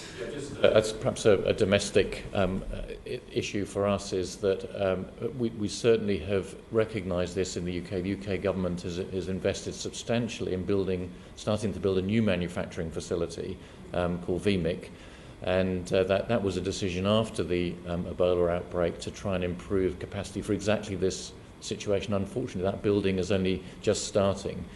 So, in a couple of years' time, we'd have been absolutely ready for this. So one of the difficulties for a domestic question is that we really do need to partner with other manufacturing facilities here and elsewhere in the world in order to upscale any locally produced vaccines. But in record speed, it can't be completed. And I think CEPI has been instrumental in looking at different facilities around the world that are possible, as well as the work that's going on by developers here. And I think this issue of having different types of manufacturing is an important one, that for some types of vaccine, for example, the one being developed in Oxford, you have to have a cell line in which to grow the virus that we're using to make the vaccine. Other types of vaccine need a completely different process from that. And so you need manufacturing facilities that have all those processes in place to both make the vaccine, test it, make sure it's exactly what it says on the tin at the end. And those processes can take a while to put in place. So all of that has to be happening really today. And I think one of the things that's needed is investment now to make that happen. Thank you. Zara Sultana. Professor Pollard, do you know if the virus mutates as it passes through the world population? And if so, how will this impact vaccine development? Well, I think the answer to that is that at this moment there isn't good evidence that that's the case. That is a real risk and something which is going to need to be monitored, because the type of virus that it is, an RNA virus, they're actually quite liable to mutation. It hasn't happened so far, and part of the features perhaps with this virus is its success in transmitting in human populations is because it's been set quite right. The genome it has is effective for that, and it's likely it has been making some mutations as it's gone along, but then none of those have been very effective so far, and so they haven't persisted. So I think that's perhaps worrying, but also reassuring that to my knowledge there's no evidence of big changes so far. Dr. Sapple? Yes, I agree. So far, it's being well monitored, and we have not seen any mutations like you might see with influenza from season to season, but that does need to continue to be monitored. Just a follow-up question, should a vaccine be developed, and hopefully soon, who should be prioritised? Should it be a mass programme, or should it be targeted? If I can maybe comment on that. I mean, the approach that CEPI has is really thinking that it's a multilateral decision to make. I think we need to look at WHO and their mechanism for advising on vaccine use, and obviously taking into account any local situations. But work needs to be done to define who the most at risk are. And it's important for vaccine development that we do clinical trial testing in those most at risk to provide data on safety and protection. So I completely agree with those comments that we need to have a look at exactly, from a UK perspective, where we are in the pandemic at the time that we have vaccine availability. Today, you would vaccinate a large proportion of the population if you had a vaccine, but that may look very different in months ahead. One of the challenges we're going to have is that some of the populations who are most at risk, particularly older adults, tend to make poorer immune responses to vaccines, and so we really have to get testing in those vulnerable age groups as early as possible so we understand that, and then can make some plans about how best to deploy vaccines when we have them available. Thank you. Thank you. And Zara's question about the mutations of the virus was actually the same as the question that our colleague Carol Monaghan, MP, submitted, so I think she'll regard that as having been answered by your response, so thank you for that. Finally, both of you talked about the global effort to develop vaccines. Would you say that the international coordination mechanisms are working well and as effectively as they need to be to maximise the opportunity of arriving at a suitable vaccine? Well, I would say that at this moment that I'm aware of three major international efforts to coordination. Dr. Savile's already mentioned the regulatory alignment, and the regulators around the world, and that's the FDA in the United States, our regulator, the MHRA, European Medicines Agency, and all the European regulators, Chinese regulators, so really a global effort, have been getting together, discussing all of the issues about vaccine development and aligning over how that should move forwards. And they've published a document yesterday that provides some general advice on how we can move rapidly forwards. The second is the World Health Organization, and they have an oversight. They've got all the vaccine developers together from around the world and have been discussing with them what their plans are to try and get a really good roadmap of how we're moving forwards. And aligned with that is understanding what preclinical testing needs to be done before you start vaccinating humans. Also questions around how the tests should be done, what measurements of immune response should be done. So separate working groups that the World Health Organization is driving on all of those.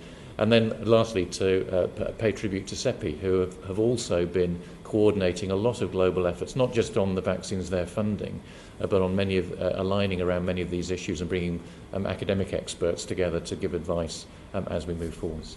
Dr. Savile, you're being praised for your role internationally. Have you any advice as to whether there's more that can be done internationally, and whether governments, whether this government in particular, can be doing something that it isn't, or are you satisfied with its international engagements?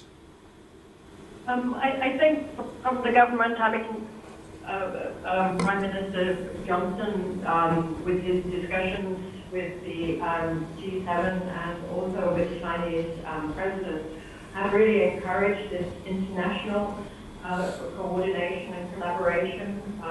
And so I really feel that this is something that is critical, and that the UK government is certainly very supportive of the international collaboration.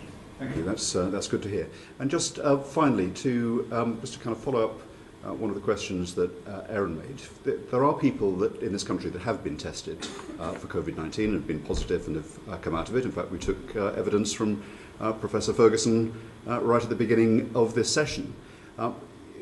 Can I take it from you that I will be accurately reflecting on your evidence, that the best advice that you could give is that someone like Professor Ferguson, or indeed other people emerging from a confirmed experience of COVID-19, can reinsert themselves into society without causing a risk for others that would be inadvisable?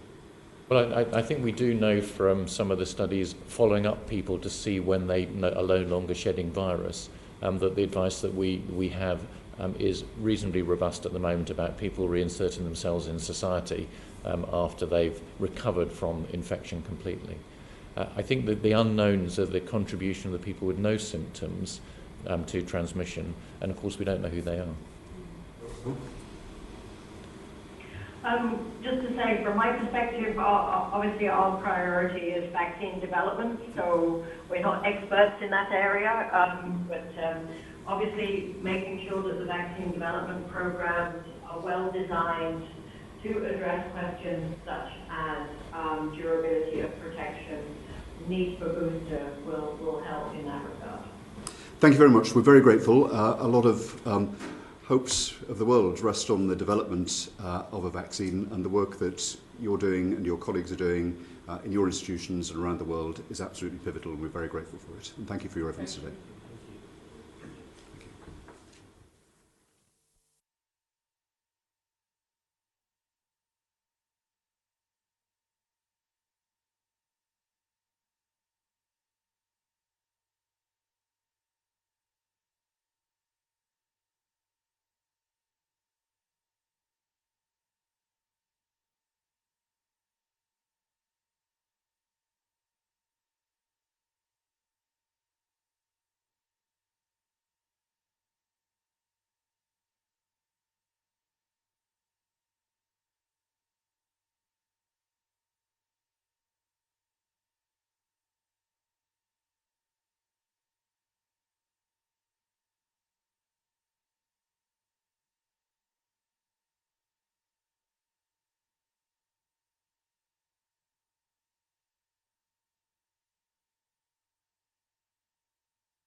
Everybody okay, folks? Everyone's content?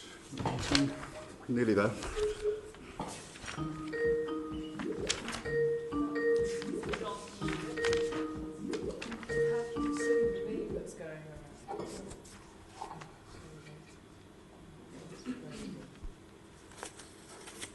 Sir Patrick.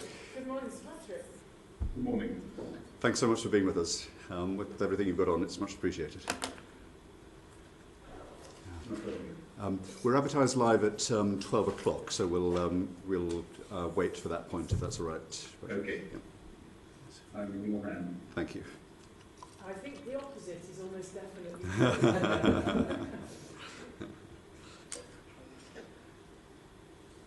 Patrick, I don't suppose you've seen the evidence from previous witnesses this morning, have you? Has anyone given you a précis of it? I've had full snippets, not much of it. Right, okay.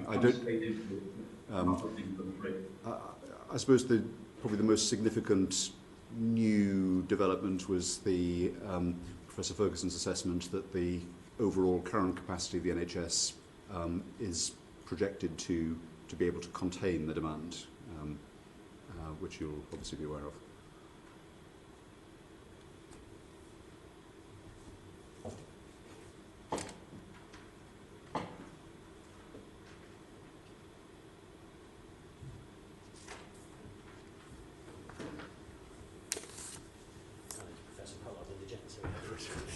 Bonus question. Not on the record.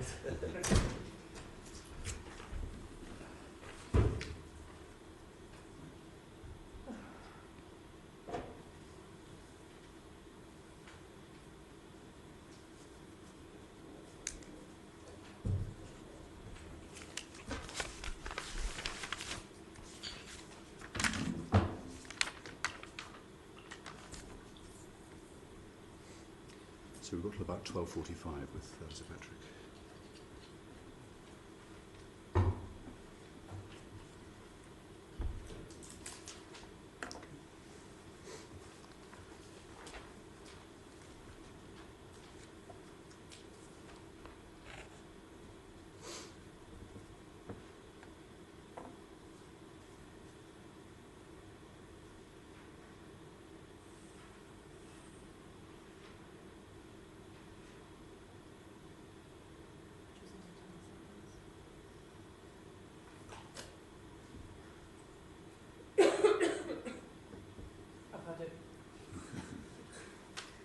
Yeah, right.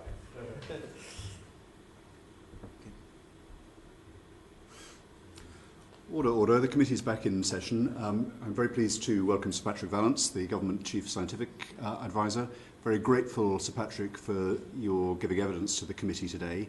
And can I first start by thanking you for the extraordinary hard work and resilience that you, as leader of the scientific profession in government, are mounting in this crisis. It is deeply appreciated by everyone, and I'd be grateful if you could convey that to all of your colleagues as well. I will, thank you. Lots of people work very hard on it. It'd be great to hear that. Thank you. You wouldn't have heard me say at the beginning of the session overall that the committee, the Science and Technology Committee, as you would expect, will inquire into the handling and lessons to be learnt from the crisis. Most of that evidence will be following the hopefully satisfactory resolution of it. But it's important that we should take evidence on the way, both to capture in real time current views so that not everything is filtered through the benefit of hindsight. And secondly, if there are learnings and actions that are relevant to the ongoing conduct of the management of the crisis, it gives us an opportunity to raise them in a way that I hope that you and your colleagues will be able to find advantageous. So can I start with some questions around the structure of government scientific advice? First of all, one of the things that we don't know is the membership of SAGE, the Scientific Advisory Group on Emergencies. Is there a reason why the membership of that group, which I understand changes from emergency to emergency, but its particular configuration Is there any reason why that should not be in the public domain?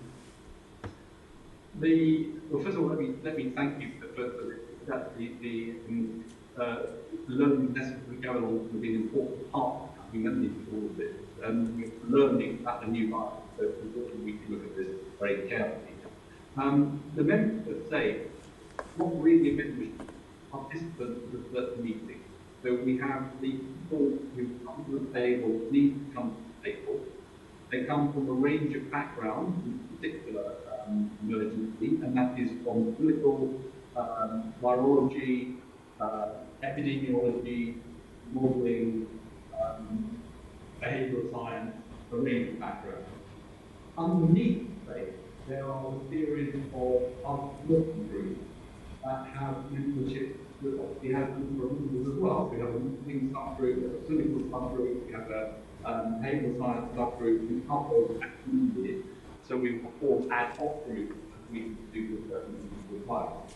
So this is a rather fluid relationship without the standing members in the way you have them. So publishing them becomes something that becomes a bit meaningless in a sense, because it depends on any one given meeting, rather than having a standing membership list condition. Well, it's perhaps I could say it might be meaningful in the sense that many people think it's important that the government should be informed by the advice of scientists during this crisis. Obviously, you and Professor Whitty are visible representatives of science, but for the reasons that you've set out, you draw on the wealth of UK scientific expertise. And in order for people to understand that that breadth is appropriately broad and representative, I think there would be an interest in knowing which disciplines and which institutions and individuals are represented and have the ear of you and Professor Whitty and thereby of government. Yes, I think, as you know, we've now made the documents from SAGE, or medical documents from SAGE public, and the various people who provide the mathematical model are making the model and the code available for the model. So I'm very much in favour of making as much of this open as we possibly can. And I think that is important part of scientific discipline, important part of how science normally works. I think the challenge is the one of how we get some sort of understanding of all the individuals who are involved in this public is one that I'll take.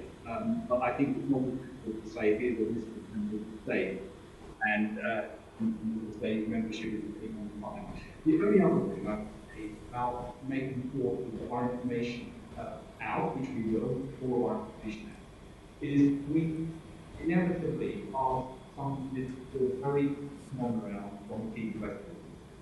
And that very quick turnaround demands them to do things that not normally do. They may be advised how to get afterwards. And it's important that don't put methods in place that mean that scientists are coming up with the rules that they need to come up with quickly, which are not like what they would normally have to do in the phase. We need to make sure that we get that bit right. But I'm very much in favour of the information that comes to stage is made public and made open to others to challenge. Thank you. I think just to refer to the approach that the committee is taking, there may be lessons on the way rather than just ex post, and I do think some visibility as to what disciplines are part of the advice would be important. Can I ask whether the advice that SAGE brings together and gives to you and Professor Whitty as co-chairs, has that advice been always or usually unified advice? In other words, a kind of consensus view of the group, or have there been occasions in which you've had dissenting views that you've had to put to government? I think in your previous role, you would have come across enough time to know if you get a group of 25 scientists around the table, you're not going to have discussion in which everyone agrees everything fine. And quite appropriate. I think it's important that we challenge. So we have to challenge every stage of the process. And not all the discussions that we do are smooth and easy. Some actually obvious what the argument which they put the others require quite robust action. More challenge and we end up with a question and the uncertainty around which concerns the result. Yes, looking at the evidence that has been published in recent days, quite a few of the papers are headlined, are referred to as consensus statements, and you'll recognise that, and that leads me to wonder: is there an effort at trying to bring together a single scientific view, not in the sense that there aren't different views, but to establish where the main body of scientific opinion is? Is that what SAGE tries to do, or does it set out a range of options for government? I think what SAGE has to do is to try to take complex science and bring it to a position where we say this is the consensus view of what we're looking at now. But to be clear, that assumption uncertainty there are. What I think is not helpful is to say, here is government view, and ask somebody who's less to bring together this and try to come to a single view to do that. So we do try to make sure we come up with a consensus, but we also always clear and focuses about that and the assumption lying. In your experience, when such advice has been given, following that process and that principle, in your assessment, has the government followed that advice or gone against it? The government listened very carefully to the advice that comes from SAGE, and I think has followed that advice closely. I think it's been really an experience of watching wanting to hear the advice, wanting to understand the advice, as always, and appropriate challenge where there are things that need to be challenged, and on occasion, of course, we've gone back and looked at that again in stage and asked ourselves questions whether that needs to be relooked at. But it's been a process science has been looking to understood very clearly. Is there any significant aspect in which the government has chosen to take a different view from the advice that SAGE has been giving? I think the government has followed, as I listened to the advice of SAGE very carefully and followed the advice of SAGE. And then clearly there are decisions that are made by politicians on how they want to implement that advice, and areas like that which are likely listed as not scientific. But there isn't any significant disagreement, you would say, between the government and its scientific advisors on anything material. Thank you, that's helpful. Perhaps you could help us in understanding what you will have picked up and understand to be one of the criticisms, or well, let's say just questions, that the consensus of UK science as reflected in the advice to government and through the published papers has been at variance with what might be described as overseas scientific opinion, principally in Asia, but sometimes in the continent of Europe. How is it possible in a set of disciplines that is global that there can be a markedly different approach that is being recommended in one part of the world than another? Well, I'm just reminding you what the strategy is laid out for, which initially contained. And I think that was very much the aim, to in cases, ultimately, contact tracing and success. And public government will effort trying to do that. This became the answer, which by definition means that it is no longer possible everywhere in the world. So that containment phase, which was very successful in some places early on, before the example initially, we tried to contain here as part of good, and I think it's a lot to actually delay these introductions. After that, our approach was, I think, simply the same as the rest of the world, and happens to different time frames depending on what we have to find. And that's first and foremost, we try to stay and to reduce the number of people who got infected.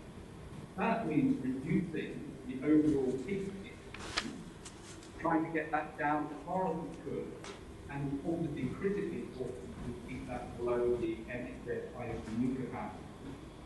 And secondly, to shift it to the right, try to delay it a little bit, and thirdly, to make sure that those vulnerable people were adequately protected during the time, during the time at which the infection was most prevalent.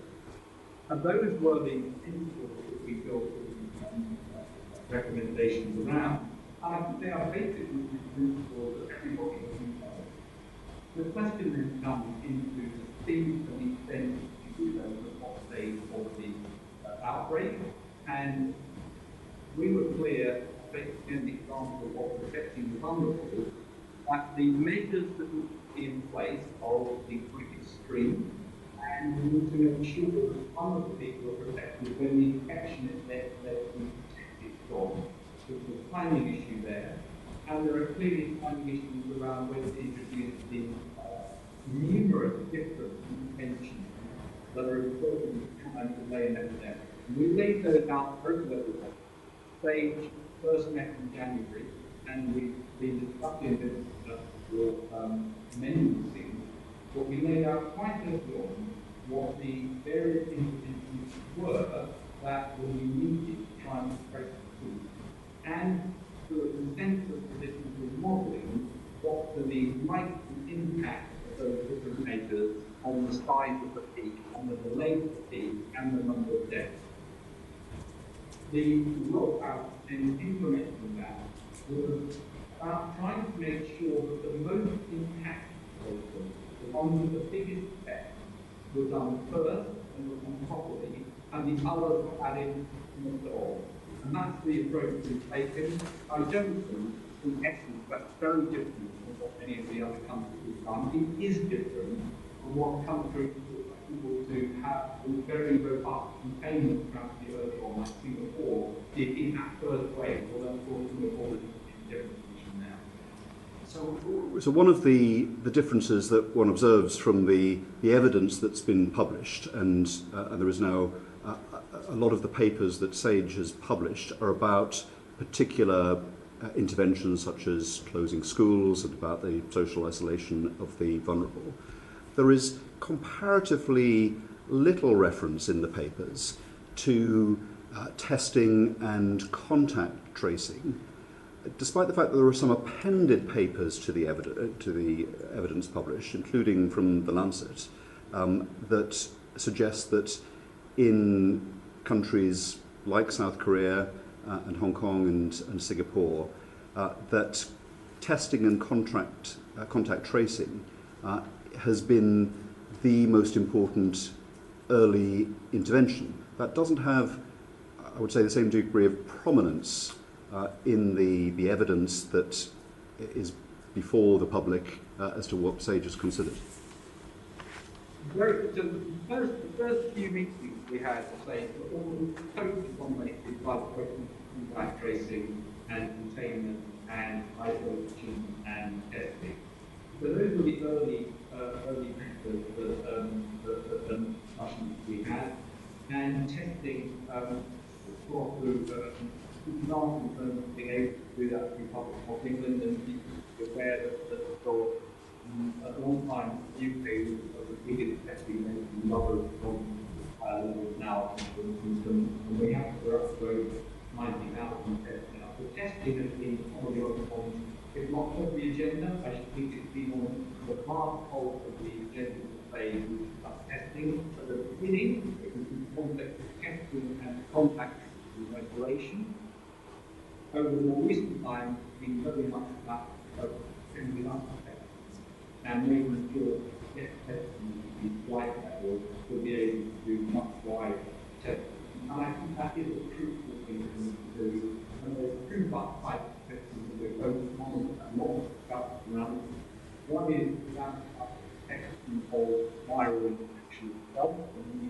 bigger numbers, and public health and Department of Health and social care have worked very hard to try that testing increase their proposals very fast and helping do that. That's very important. The second type of testing that a lot of time talking about is the loyalty testing. So this is the testing for antibodies who had infection. And very early on, we really pushed that needs to be done through the public health development of these tests. And there are others that now got them. I've seen the first results of that sort of testing coming through now, and that needs to be ramped up. So I think if that is reflected in the paper, it's certainly very large part of government. We have changed the policy towards testing in that it was, until a couple of weeks ago, available in public settings through drive-in test centres. It's now reserved for inpatients in hospitals to be broadened to NHS workers. We understand that. Why was it not possible to continue the expansion so that we would be able to cover inpatients, to cover NHS staff and care staff, but to maintain and indeed expand the testing in the public setting of people with symptoms at the very least?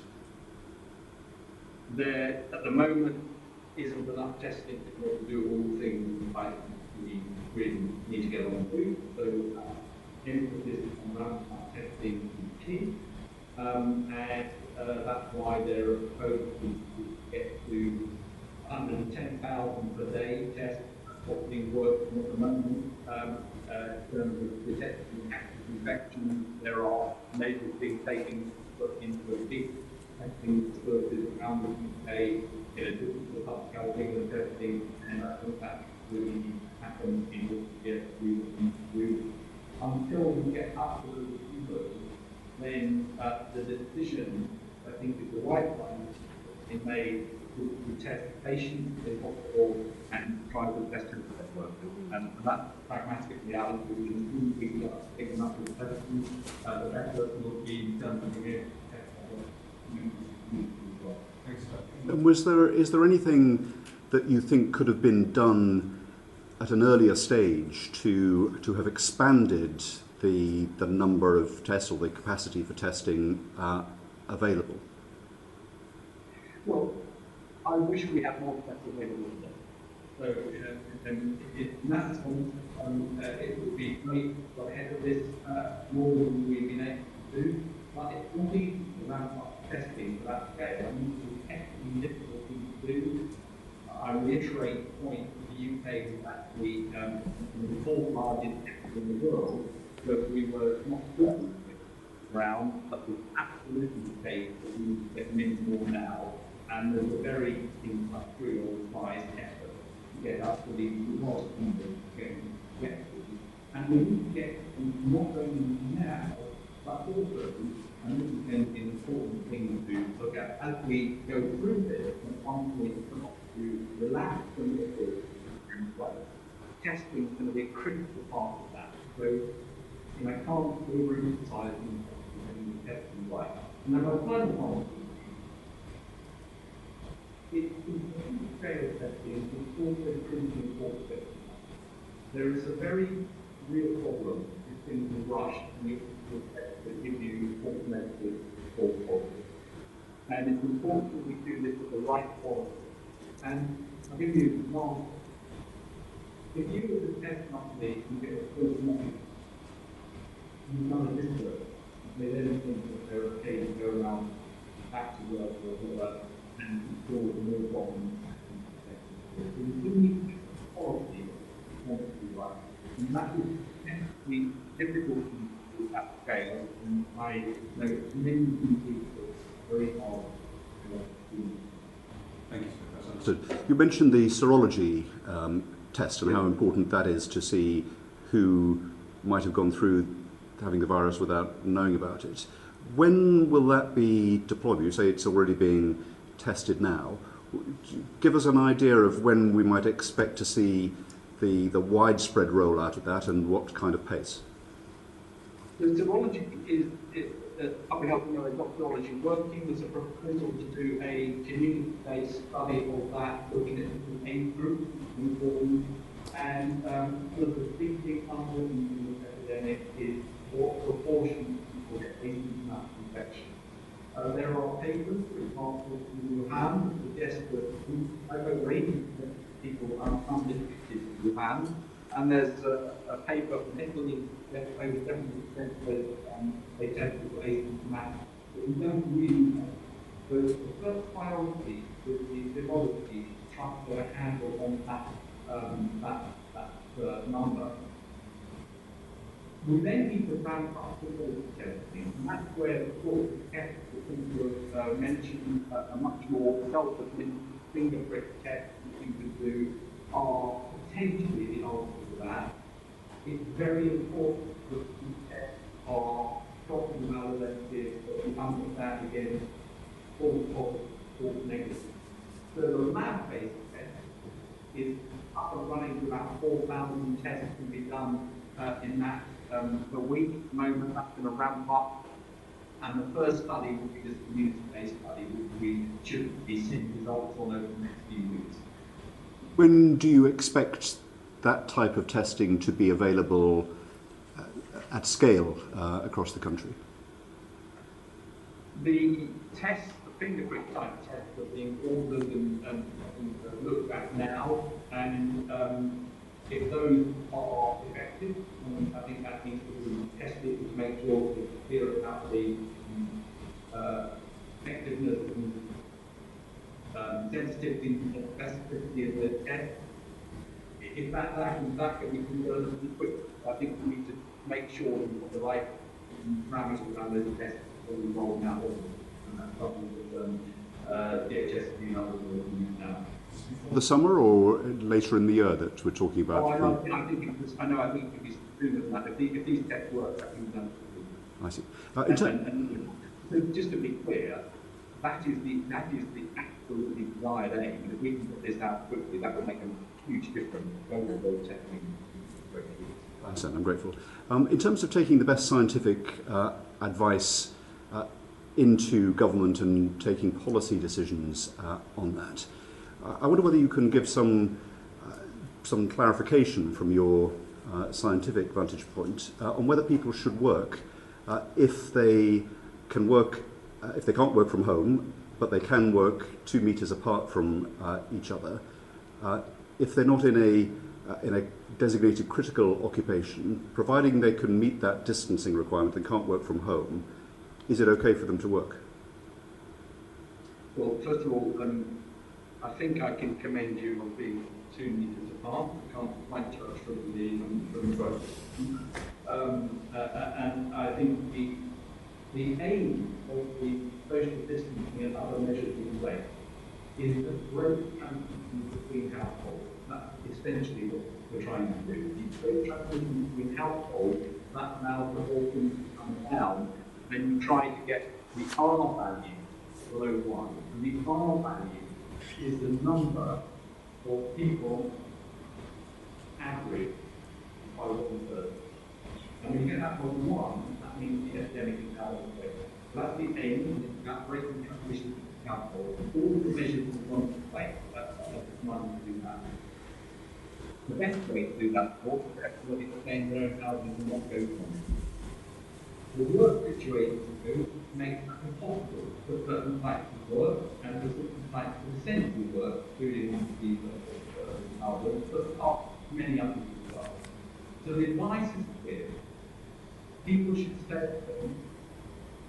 Home work is absolutely what should be done wherever it's possible to do so. And then there are some situations where it's not possible.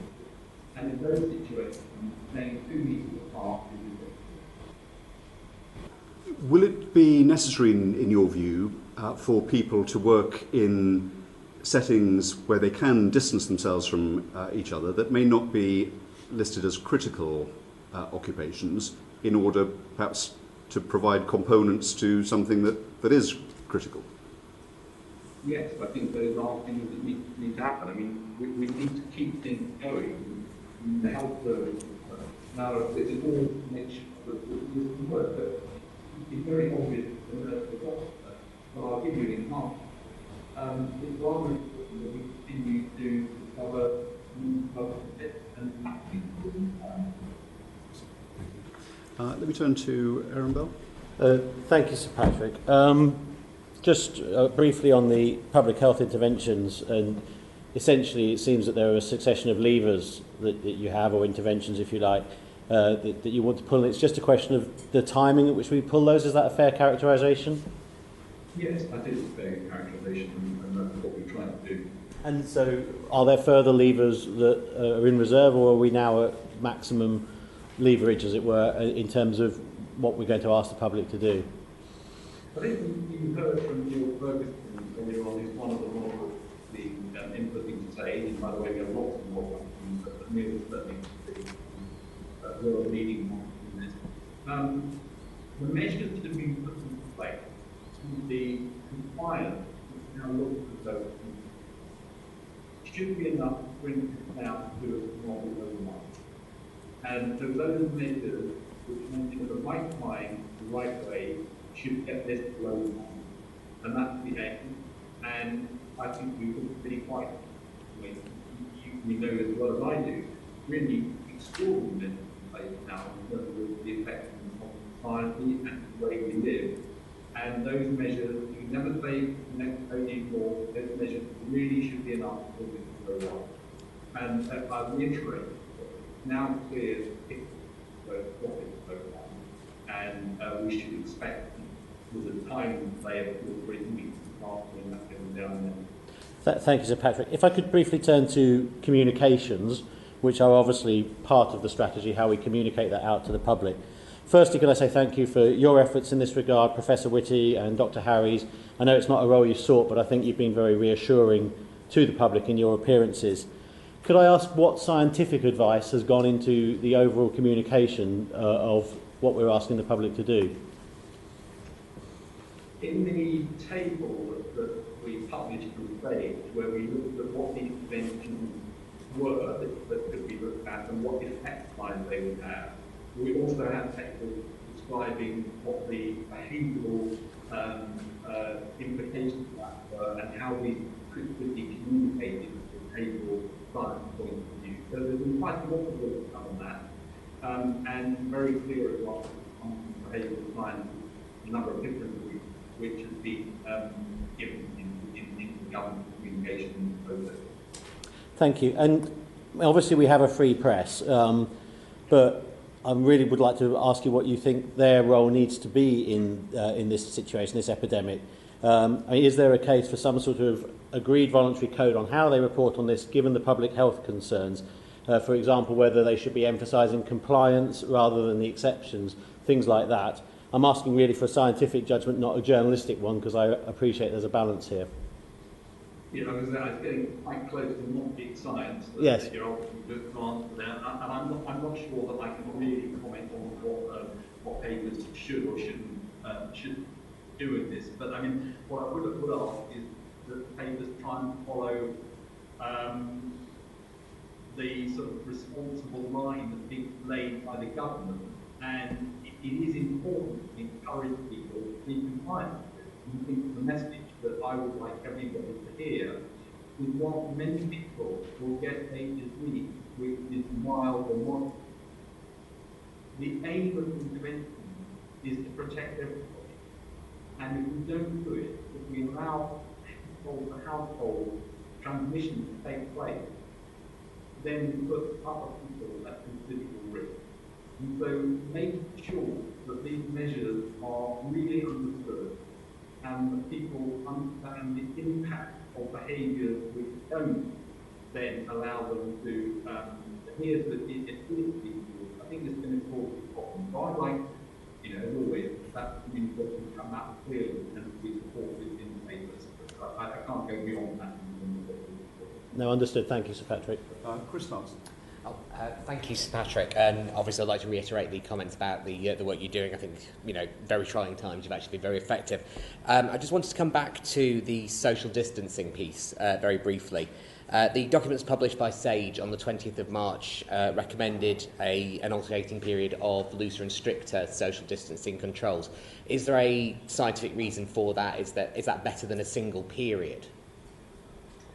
Well, that was one group of modelling that came through the sort of IM process. I think where we are now is very focused on applying these fully, these horrible or we absolutely need to do that. The question, and this is a question that everyone's asking across the world, is once you touch the heart movement, what is the right capacity of the things from that? And you've really got a number of questions there. One of them is to link and monitor, and then perhaps go from the end of buttons. The other is to release altogether and things happen, or to release part.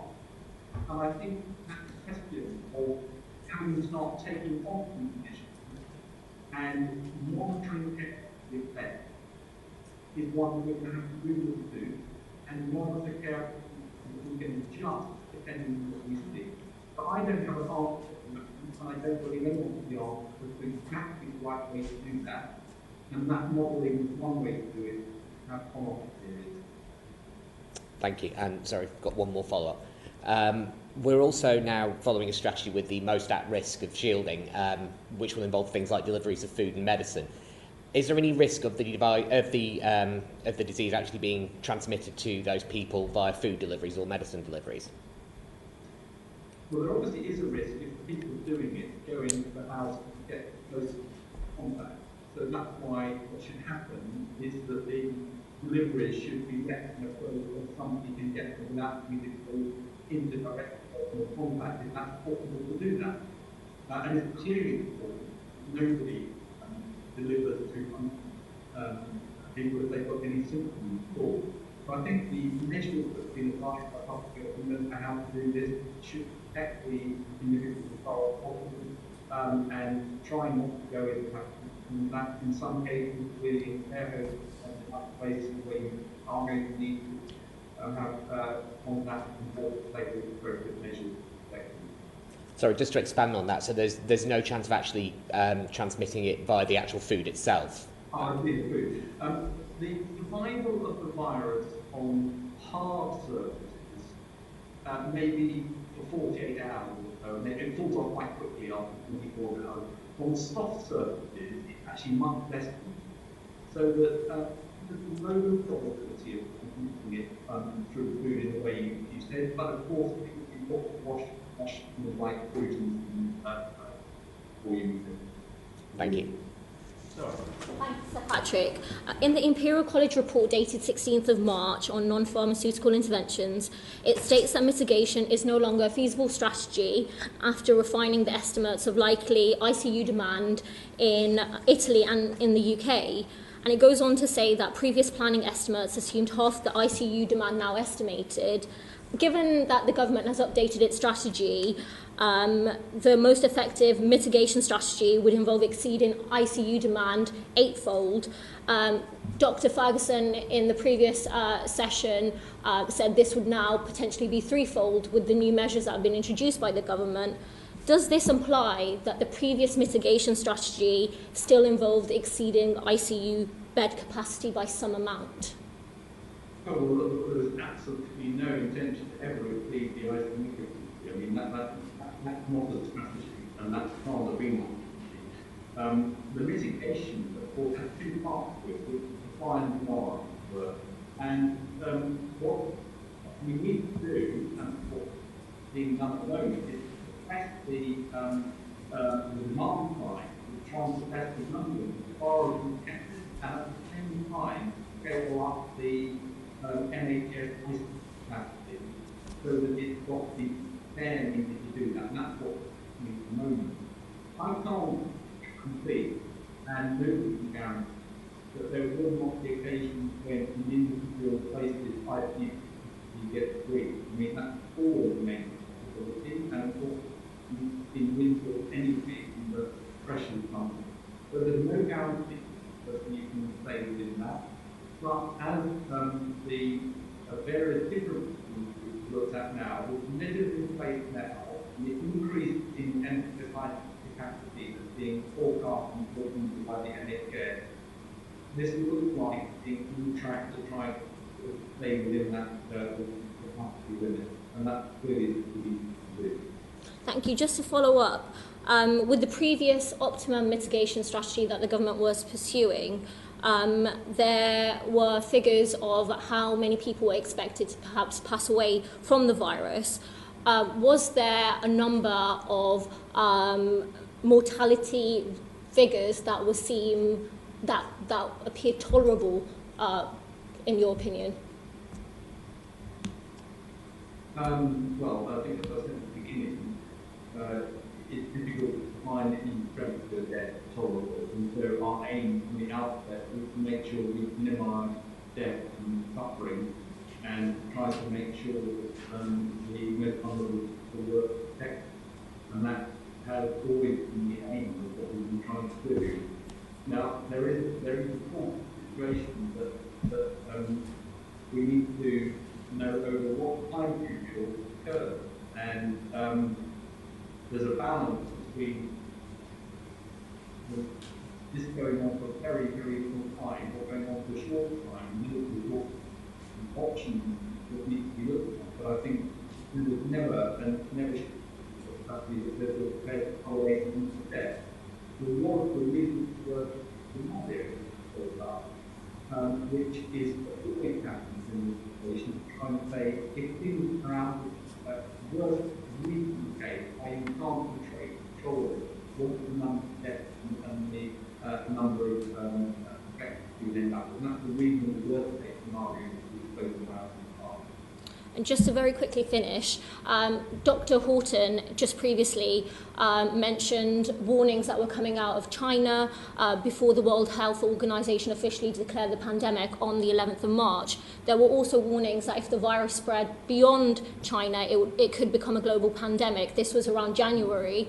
Given that, what was the reason for the government's delay in seeking the resources it needs to deal with the pandemic? For example, leaks to journalists only this weekend show that a senior Downing Street aide wrote to research institutions asking to make use of their testing equipment. I'm not sure I'll answer the second part, but I'll answer the So, only this weekend there are leaks coming out that Downing Street is requesting access to use testing equipment. Yeah, so this is about testing scale up, and clearly there are bits of equipment all over the place in the UK, and the question is whether they can be utilised in some way which then gets an industrial scale of testing. So that's not entirely appropriate thing to try to do. In terms of the indications that it could be a pandemic, very early on, and I think the CMO put this pretty well, there were really two things that happened at the time.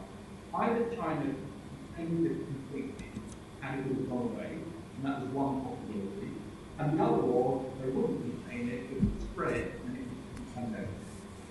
And early in January, it wasn't clear which of those was going to be the case. And as things have gone on, it became clear, I think in January, that this was testing in a direction where it would infect each other and it would spread. The official declaration of the pandemic by the WHO is obviously in their hands to decide when they'll make that decision. But by then, of course, we were planning absolutely that we go across the world and already see it spread in a number of places. And I spent time and Chris Whitney spent time making sure that we spoke to our colleagues in other countries to learn what was happening there as well. So I think that spread of the pandemic became inevitable at some point during that time. Probably before the WHO declared it back then, it looked like it was in that position. Thank you. Patrick. Zara mentioned Dr. Horton. In his evidence before us this morning, he wondered whether there was sufficient clinical representation on SAGE. Can you clarify that for us? Well, rather unusually, both the government chief scientific advisor, me, and both medics, and we also have the NHS medical director on stage itself. So we have a number of clinicians around the table, including also from Public Health England. So we've got quite a proportion of stage is actually clinical, but there is a clinical subgroup that feeds into stage, which has all clinicians on it. Do a lot of the work that then comes in on the clinical aspect. So there are lots of clinicians involved in the process of second stage and important part of consideration. And it is crucial because the modelling is one form of evidence. The real understanding of what it means to be in the hospital, clinical, to have patients in front of you, and the different layers. So it's why the makeup of stage is so important in terms of the different disciplines we have around the world. Thank you, we're grateful. Mark Logan. Yes, Sir Patrick, just some questions around the science advice to government, and just want to understand a little bit more about why it took until the 20th of March for SAGE to publish the evidence informing its advice to government. So SAGE historically has never published any of this information until afterwards it publishes things, and so this is a departure actually. It's one I personally welcome. I think it's important we do get the evidence out there. It goes a while to get it into the right shape, get it out there, and get the permission from people because we're relying on the papers and the information that come from contributors to things, and that's their proprietary information. Everyone talks very quickly to the public. And I think change to the way SAGE has worked historically is one I personally welcome. And finally, who took the decision to publish this evidence from SAGE? Well, it was taken by me as a vote to say leader. Great, thank you. Thank you, Mark. Just reflecting on the evolution of the approach that we've taken in this country. I mean, it seems to me, reading all of the evidence that's been published, that it really divides into two phases. The first phase was a belief or an assumption that most people in the UK would contract the coronavirus one way or another, and a certain scepticism of what might be called the Asian approaches. Looking at the paper of the 26th of February, for example, the potential effect of non-pharmaceutical pharmaceutical interventions. The paper, the SAGE paper, says implementing all the measures, the suppression measures, would result in a second epidemic once they were lifted. The paper of the 9th of March, the potential impact of behavioural and social interventions, says that implementing a subset of the measures would be ideal. Whilst this would have a moderate impact, it would be much more likely to result in a second wave. In comparison, to reduce the second wave, in comparison, combining stringent measures as a long-term policy may have a similar impact to Hong Kong or Singapore, but this would result in a large second epidemic once the measures were lifted. So I discerned that. Then there was a shift, and a shift to suppression. We've obviously had evidence in person from Professor Ferguson and of course his colleagues' famous study showing the capacity of the healthcare system. That is obviously one very important reason for that shift. Is that the reason for the shift? And was it not possible to have accurately modelled the balance between the demands on the NHS and its capacity to supply intensive care unit beds earlier than in March? The figure of most of the population becoming infected was a reasonable worst case scenario, and that was derived from what the food and spring epidemic would do And the figure of 80% is the upper figure you get to if you're unconstrained epidemic. So that's basically what you have in the epidemic, the unconstrained upper figure. It wasn't a prediction that we thought would happen. And of course, wherever you look at this, it doesn't look like anything close to 80% of the population coming back. So that was a reasonable worst case scenario. We were concerned, and remain concerned about the second wave, and of course that was quite a feature of, for example, the 1918 pandemic, pre-pandemic. The second wave caused these more deaths in people. And so the second wave is something that remains a concern. And the more likely, the more you suppress it down to zero early on, the more likely you are to get these current responses.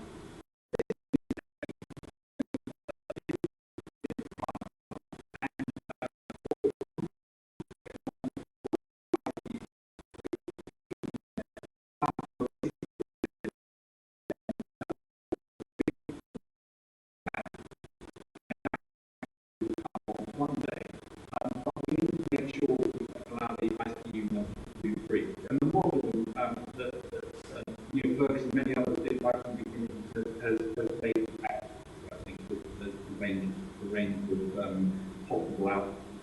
We've taken evidence today that a vaccine is unlikely to be available before 12 months, and I think you've said much the same. There was the outside possibility that it might be 6 months, but that was an outlier rather than something that we could rely on. So if we are to be suppressing in the way that we are, without a vaccine, are you anticipating a second wave later in the year? I think that goes back to the answer I gave earlier on, that this is true across the world. It needs to press, and we need to start relaxing the indicators with what's happening in many countries. We're now in the process of trying to keep our value below that. As you release those measures, you're going to have more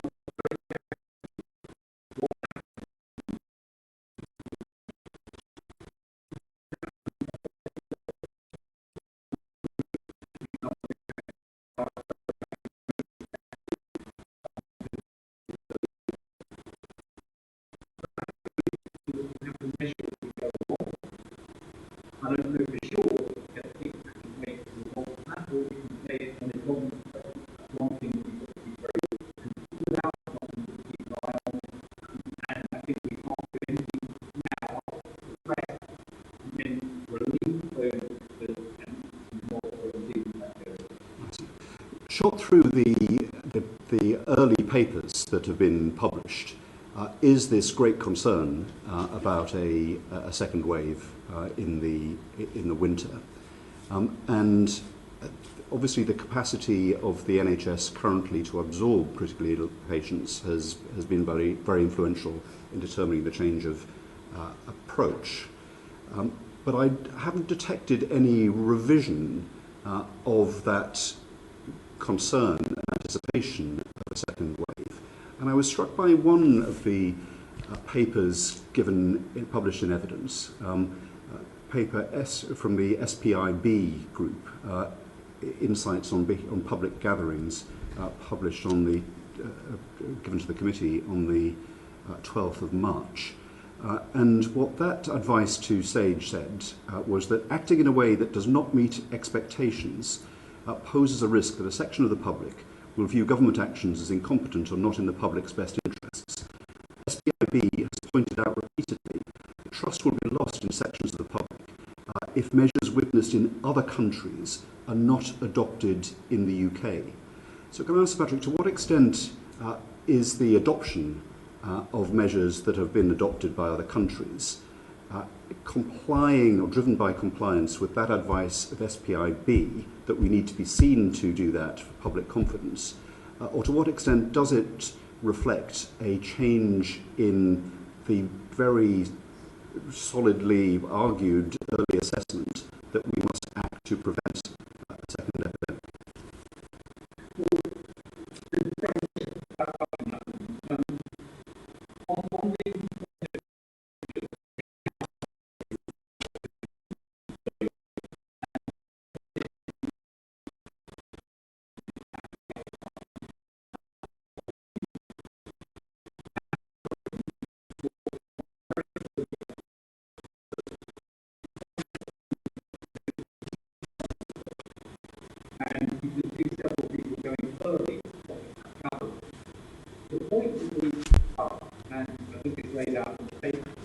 is that banning mass gatherings alone is a very ineffective way to try and stop this problem. And that's why we shouldn't do it early. We need to begin to matter early and concentrate on getting those things done first. We also say that mass gatherings are part of a broader social distancing program where you're also talking about smaller or intimate gatherings that spread more rapidly would be a sensible thing to do. So mass gatherings actually only came in at the time that we were also dealing with other types of gatherings in greater social. And that was the reason that mass gatherings came in at that point. The second part of the question. So the mass gatherings was an instance, but the point of that paper that the committee, that the advisory stage took, was that the advice was that we should take measures that other countries are doing, because if we didn't, there would be a fall in public confidence. And so what I was getting at was, are we taking these measures because others are doing it, with some private scepticism continuing, as you evidenced before on this? You know, it's if you can't beat them, join them kind of approach. Or is there a reappraisal of the actions that are needed? Well, none of those. It's that we laid out all the measures and said, as we monitor the epidemic, you may need to work through those and pull all of those levers. And all of those levers have been pulled. Well, not all of them, I mean, there are other things you could do, but the levers have been pulled to get us there. So it was a tightening thing, and the reason that it became necessary to enforce compliance more to this is because without good compliance, it didn't look like we were getting numbers down below the ICU capacity, and therefore we had to do that. So it was not response to what others were doing and say we need to do like them, following the trajectory that we put out, implementing those policies, making sure we compliance was, and when we saw that compliance was enough, that was the question, what needs to happen to compliance greater, and that's all. Thank you. I'm grateful. And finally, just going back to testing and the rollout of new tests and making that more widely available, is that now an operational matter for the government and the NHS, or is it something in which you and your colleagues in SAGE continue to have an important role in setting policy on? No, it's largely an operational matter. It's certainly a matter that we continue to look at because it's so important for the approach to being able to monitor this going forward and release the measure. It's an operational. Thank you.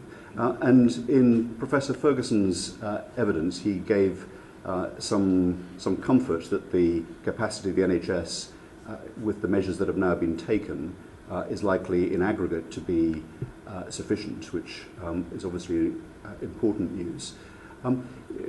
Just finally, as a kind of wrap up, can you give the committee and those watching this a feeling for what length of time you would expect the current measures to be in place and to have a significant effect?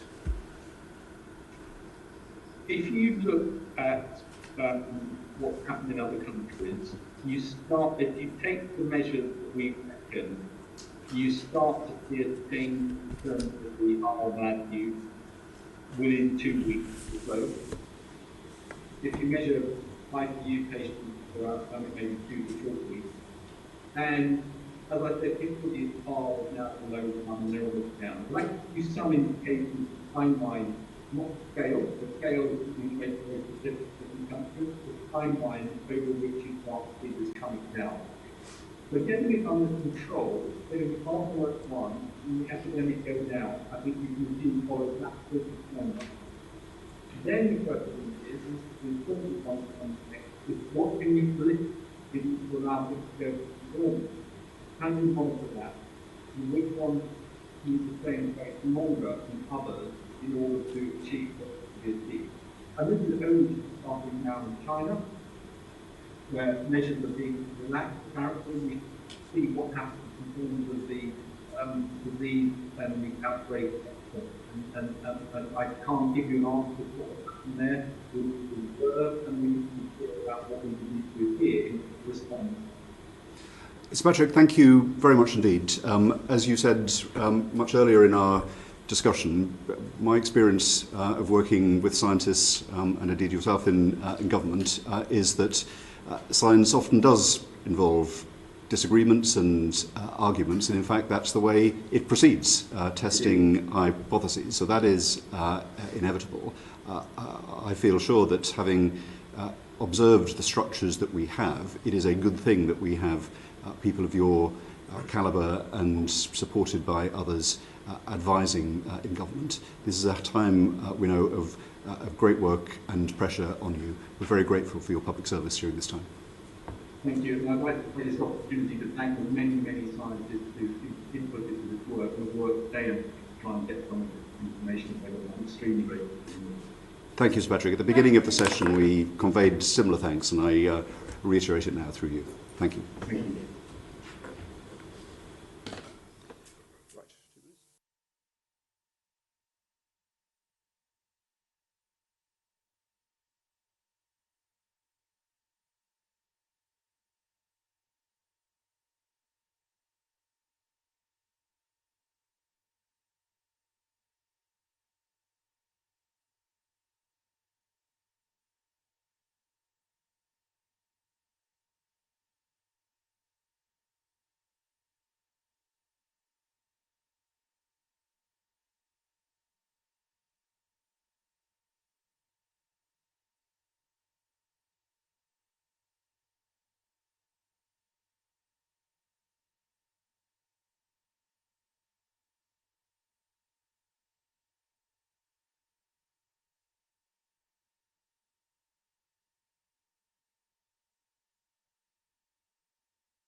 Do we have Professor Peacock? We can hear you, we can't see you yet.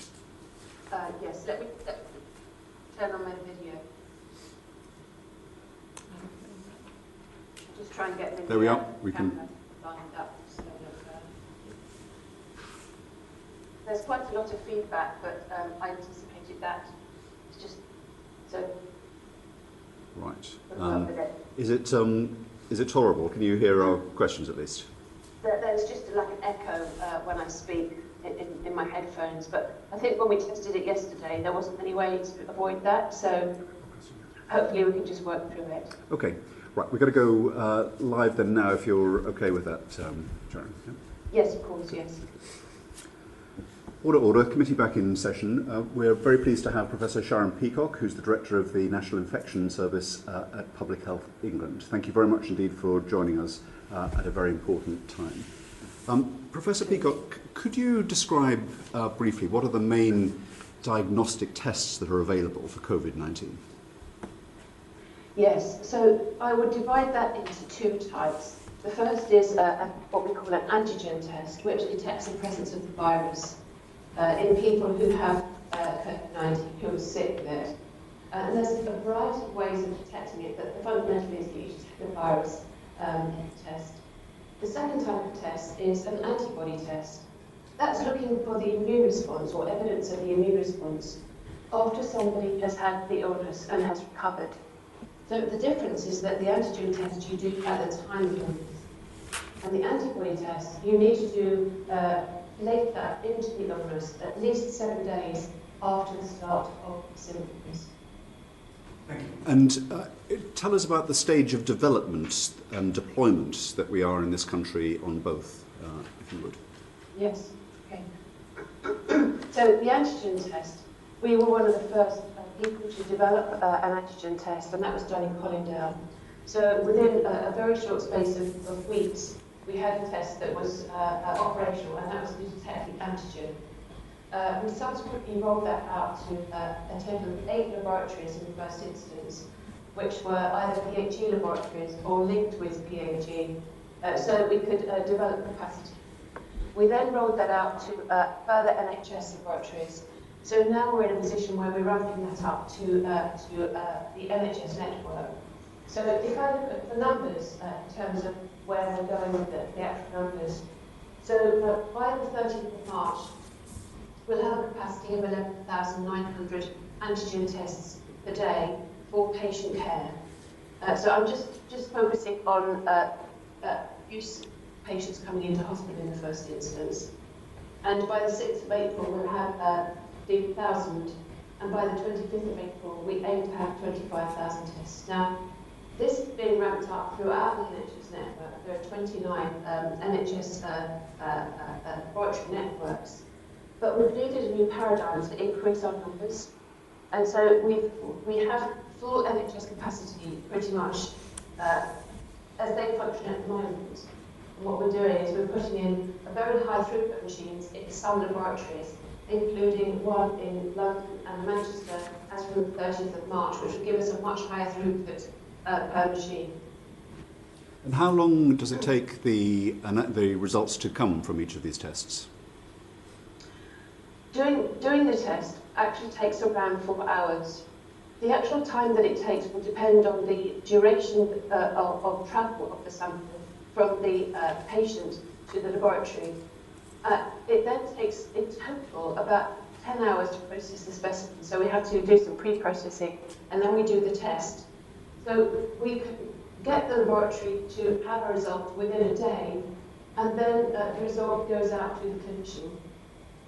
So it will depend, there's some variability in the time that it takes to get the test to the lab, and that will depend on the proximity of the patient to the laboratory, and then getting the result out through the NHS system and into clinicians, which is going by the usual route for patient care. So the development of the testing capability. This is something, obviously the virus is a global virus, and so the same tests apply in every country in the world. So why is this why is it required a national programme of development to source our own test? Well, when COVID-19 very first arose, nobody had a test for COVID-19, so it was completely novel. And we were approached by WHO to be one of 3 reference laboratories. And it's important that there is a diversity of people developing tests, because you need to do that at pace. And everybody, because they're in-house tests, then you need to be able to compare your results to other people's. So there was a major effort from numerous countries to develop a test, but now that you look back and compare them, they're all actually very similar. So our test was based on one that was done in collaboration with Germany, but the test cells were actually quite similar, certainly in terms of format. So it was a case of everybody acting as rapidly as possible and trying to act within country as well as interacting with the WHO and other countries. Let me take a question from Zara. Thank you. I have a question regarding the 2016 exercise where the UK government ran exercise Cygnus, in which they looked at a national pandemic flu, and that highlighted the necessity of ventilators. What was learnt from this, and do you know why there's such a shortage of ventilators currently in the UK? I think that I would say that this is an unprecedented pandemic, which I think it would have been difficult to plan for. However, we do have enough ventilators for patients at the moment, and I think that the rapid scale-up of ventilator availability in the coming weeks is aiming to match demand with supply. I think that it's a question of this outbreak has been of an unprecedented size, and so, but it's reasonable to use what we have, which we have existing capacity at the moment, and then increase our availability rapidly now, which is the plan of the government. Thank you. A follow-up question about the high levels of mortality we're expecting to see.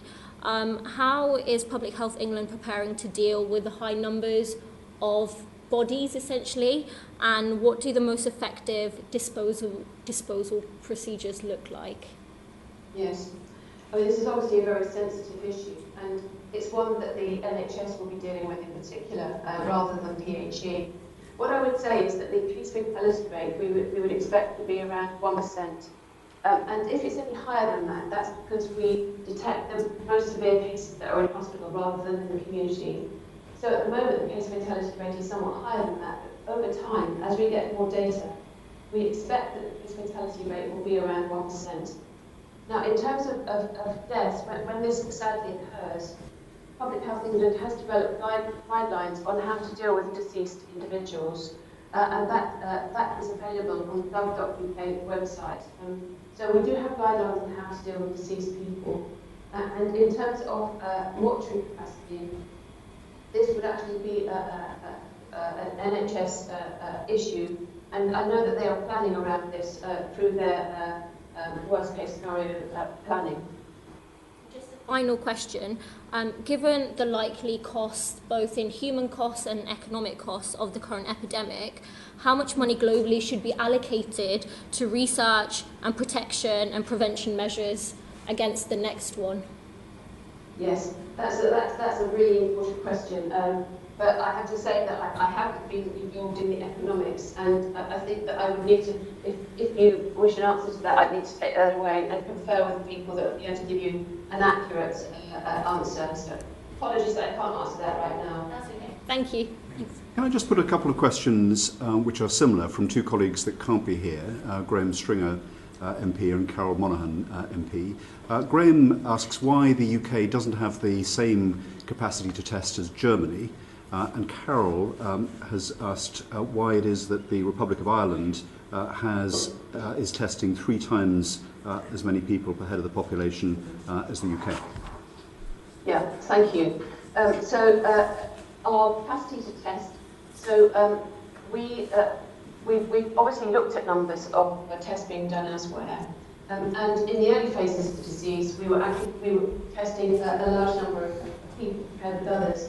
What I would say is that we will start to see these numbers rise very rapidly now because the government have a 4-point plan for increasing testing, and so we would anticipate increasing our testing of sick patients to 25,000 per day by the end of April.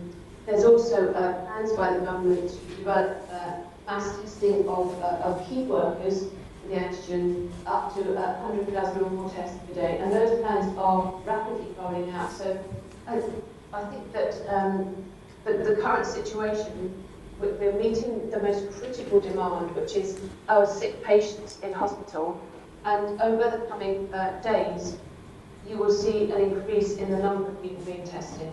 When will the 100,000 key workers be reached? Pardon? When will the 100,000 capacity for key workers be reached? Well, there's early work going on in Century, Milton Keynes, and so they're standing up their capability now. And so I'd anticipate that in the near future that will be available to key workers. What I would also say is that the tests being developed through the NHS, once there's sufficient capacity, will also be made available to key workers if there is capacity after we've tested patients. Do you, given my colleagues' questions, are you benchmarking what is being done in other countries like Germany, the Republic of Ireland, obviously more famously South Korea? They obviously have installed a capacity that is greater than ours in terms of the coverage of the population. I assume, are continuing to increase that capacity. Are you studying what they're doing and looking to replicate it? We are studying what they're doing, but not necessarily to replicate it. So in South Korea, they managed to increase their testing by having testing running in 79 laboratories. We don't intend to run the test in 79 laboratories. We're taking a different model. We believe that we need a centralised high-throughput sequencing for key workers, together with a distributed network of tests in the NHS, so that we can actually test our sick patients. So yes, we are looking at how people are operating, but this is our model, that we have a distributed NHS network of testing, together with a very high throughput capability in a given. So, given what you've described as the South Korean model of being more distributed with 79 testing centres, Public Health England have chosen a different model. Can you explain why we've rejected the South Korean model in favour of this particular approach?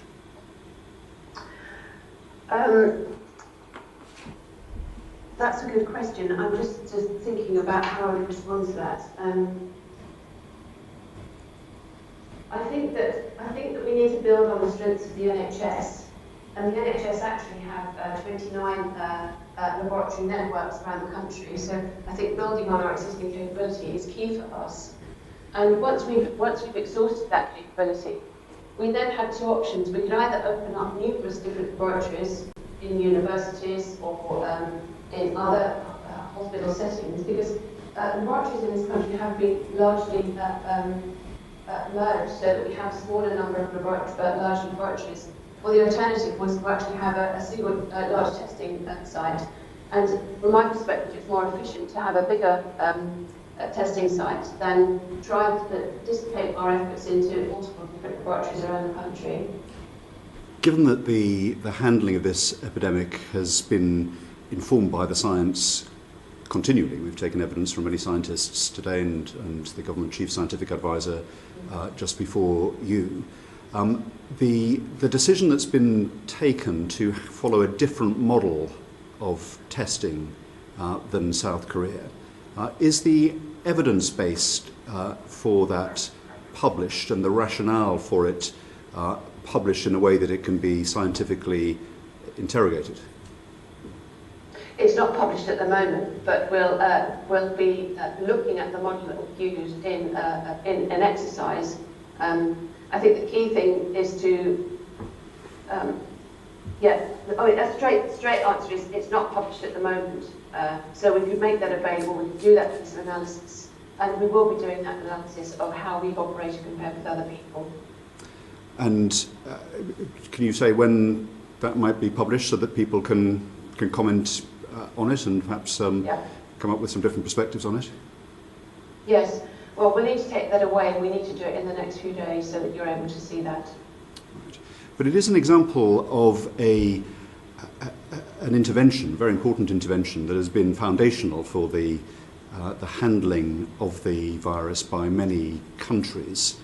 And in a regime in which we're basing it on the science, it seems a little surprising that the evidence base and the rationale for that is something that is not subject to scrutiny by other scientists. Well, the program of testing has been discussed extensively actually by our scientists. The plan of rollout for testing was developed as a 4-point plan, and that has got widespread agreement in terms of the models. And so it has had support from our scientists and others. Is there any reason why the approach that you described, of the sequential approach of using public laboratories and then NHS laboratories and then others in the universities, that's a sequential approach. Is it not possible to do everything at once? The test we used required particular reagents, and so that we needed to scale up use of those reagents. So, for example,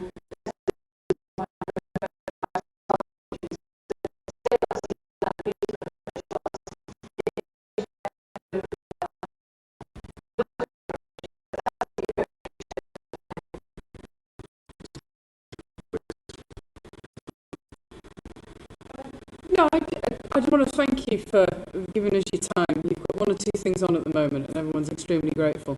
I think what would be wonderful is the one sentence reply to the lady that wrote to me yesterday saying my wife's a nurse and she's got a cough and she's frustrated because she wants to go to work and she hasn't got the test. So the answer is, what's the one sentence from Public Health England for those key workers that are desperate to work?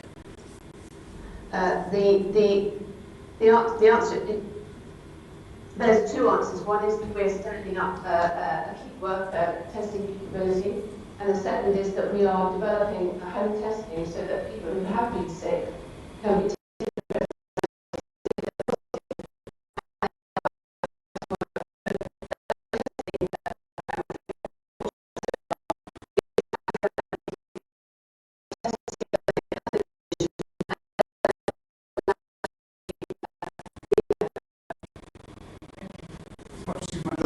Expand on that and say something about the timing of the availability of the home testing solution. Yes, I can do that. Thank you. So the tests, a small number of tests have arrived for evaluation, and these are in Oxford at the moment, so they will be evaluated rapidly. Several million tests have been purchased for use. So we need to evaluate them in the laboratory to be clear that, because these are brand new products, and be clear that they do work as they are claimed to do so. And once they have been tested, and that will happen this week, then once the bulk of the tests arrive, then they will be distributed into the community, in which there'll be a mechanism to order a test via Amazon, and then performed at home, and then sent back to see whether they're positive or negative. There's two different models. It might require you to go to some black booth because it requires a blood thing. So you can see if you have antibodies, in which case you know that you've had the infection. And this is not just for key workers, it's for the general population. And over time, we're expecting that a proportion of the population will be positive, and that would allow them to get back to work. Yeah. Well, that's very encouraging. You say that several million have been ordered for that, and they're waiting to be tested to be released into the public. Is that the case? Yes. So 3.5 million have been ordered. That's the amount that we have, and a further millions are being ordered today. But we do need to make sure that we understand how they operate, because these are brand new tests. They haven't been used by us before. And so they are going to be tested in Oxford, and once we are assured that they do work, they will be rolled out into the community. We were rolling out a program alongside that to check that they work in the field, in people's homes. So PHE have a study so that they will recruit people to have a second blood test, and that will get checked with a gold standard test to make sure that they are working truly as we expect.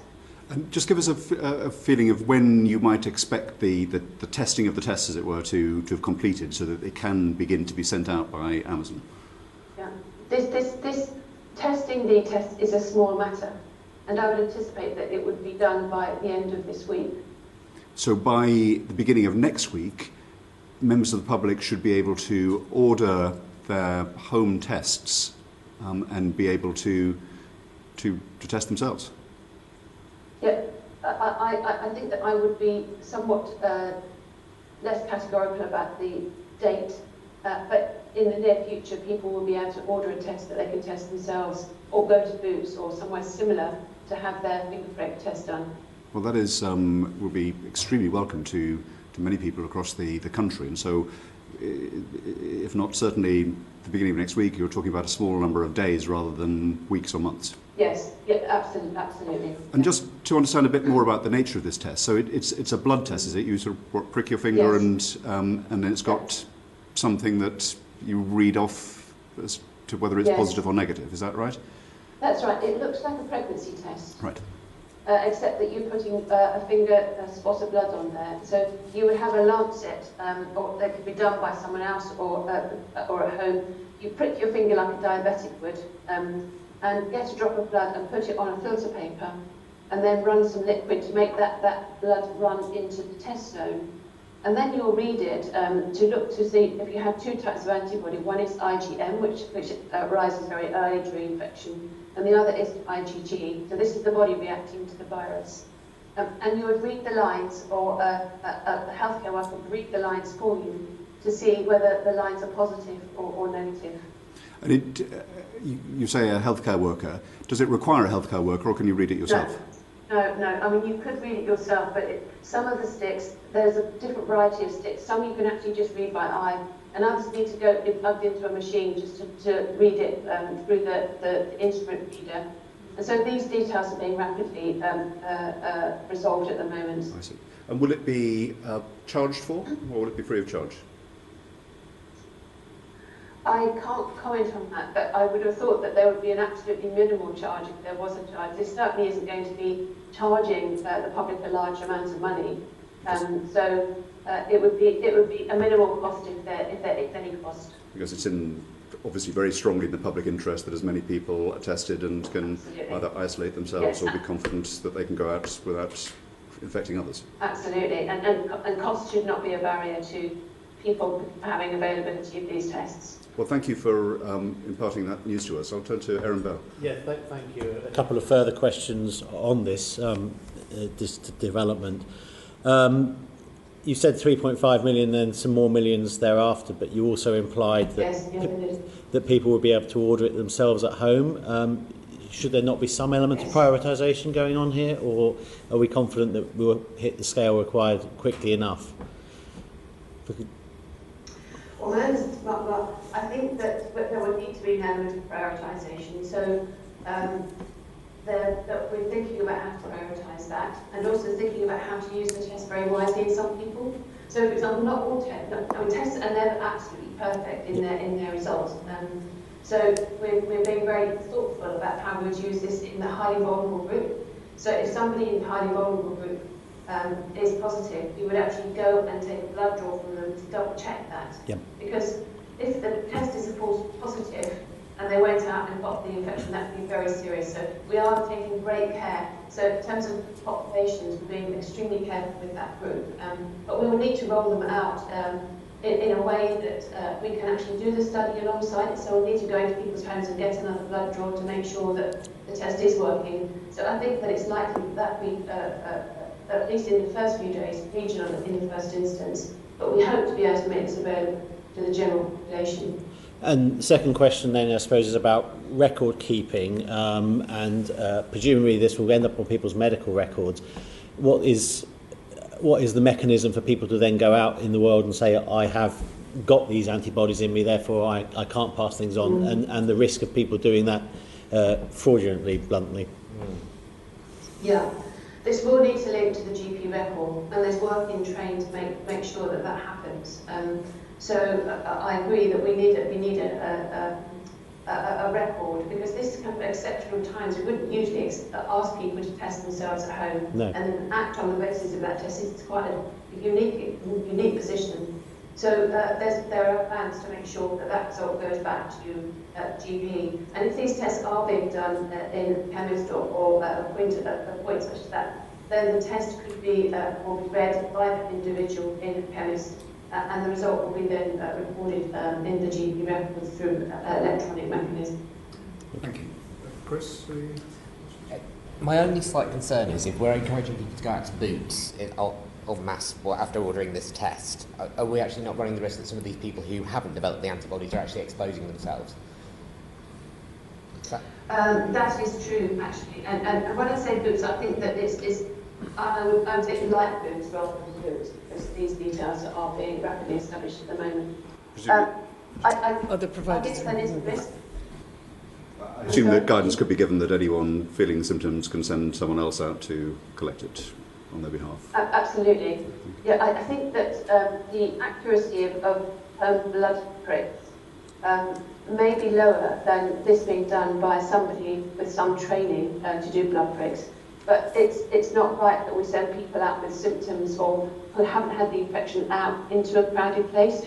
We're going to have to come up with a mechanism whereby it could be that we could actually if they need to go to one place, they can be one person at a time. They can be sent an appointment by text or something like that. So it's key that we don't have lots of people clustering to have their tests done and read. It's really key. Thank you. Thank you, Chris. Professor Peacock, we're very grateful for your evidence.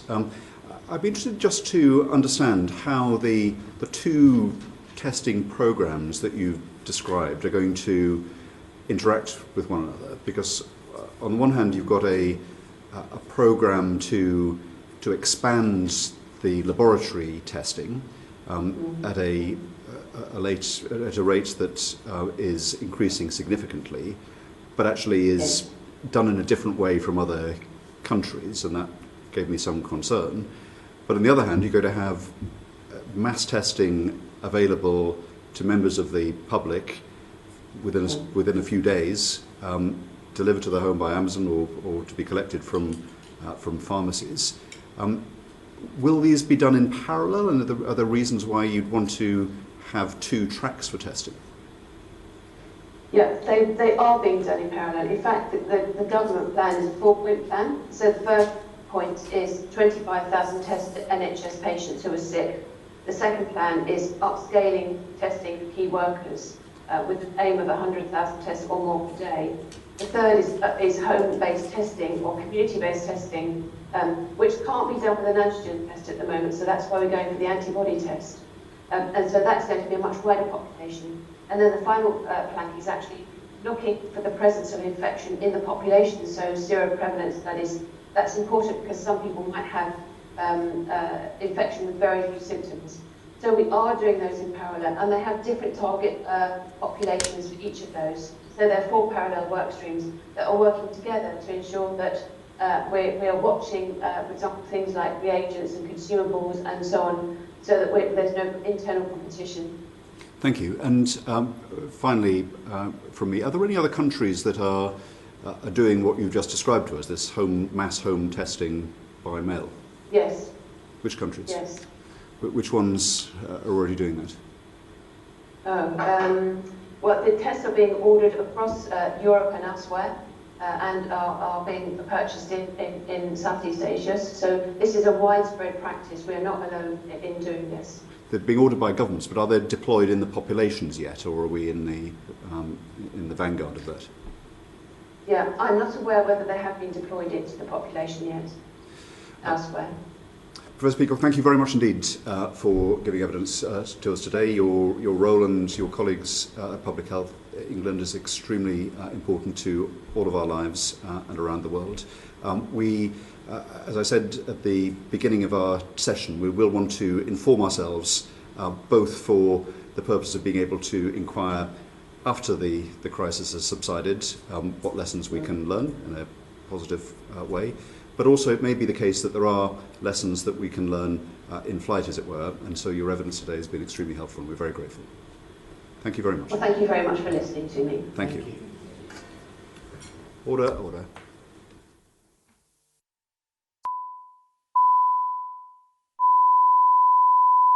Portcullis House, the 25th of March, the Thatcher Room.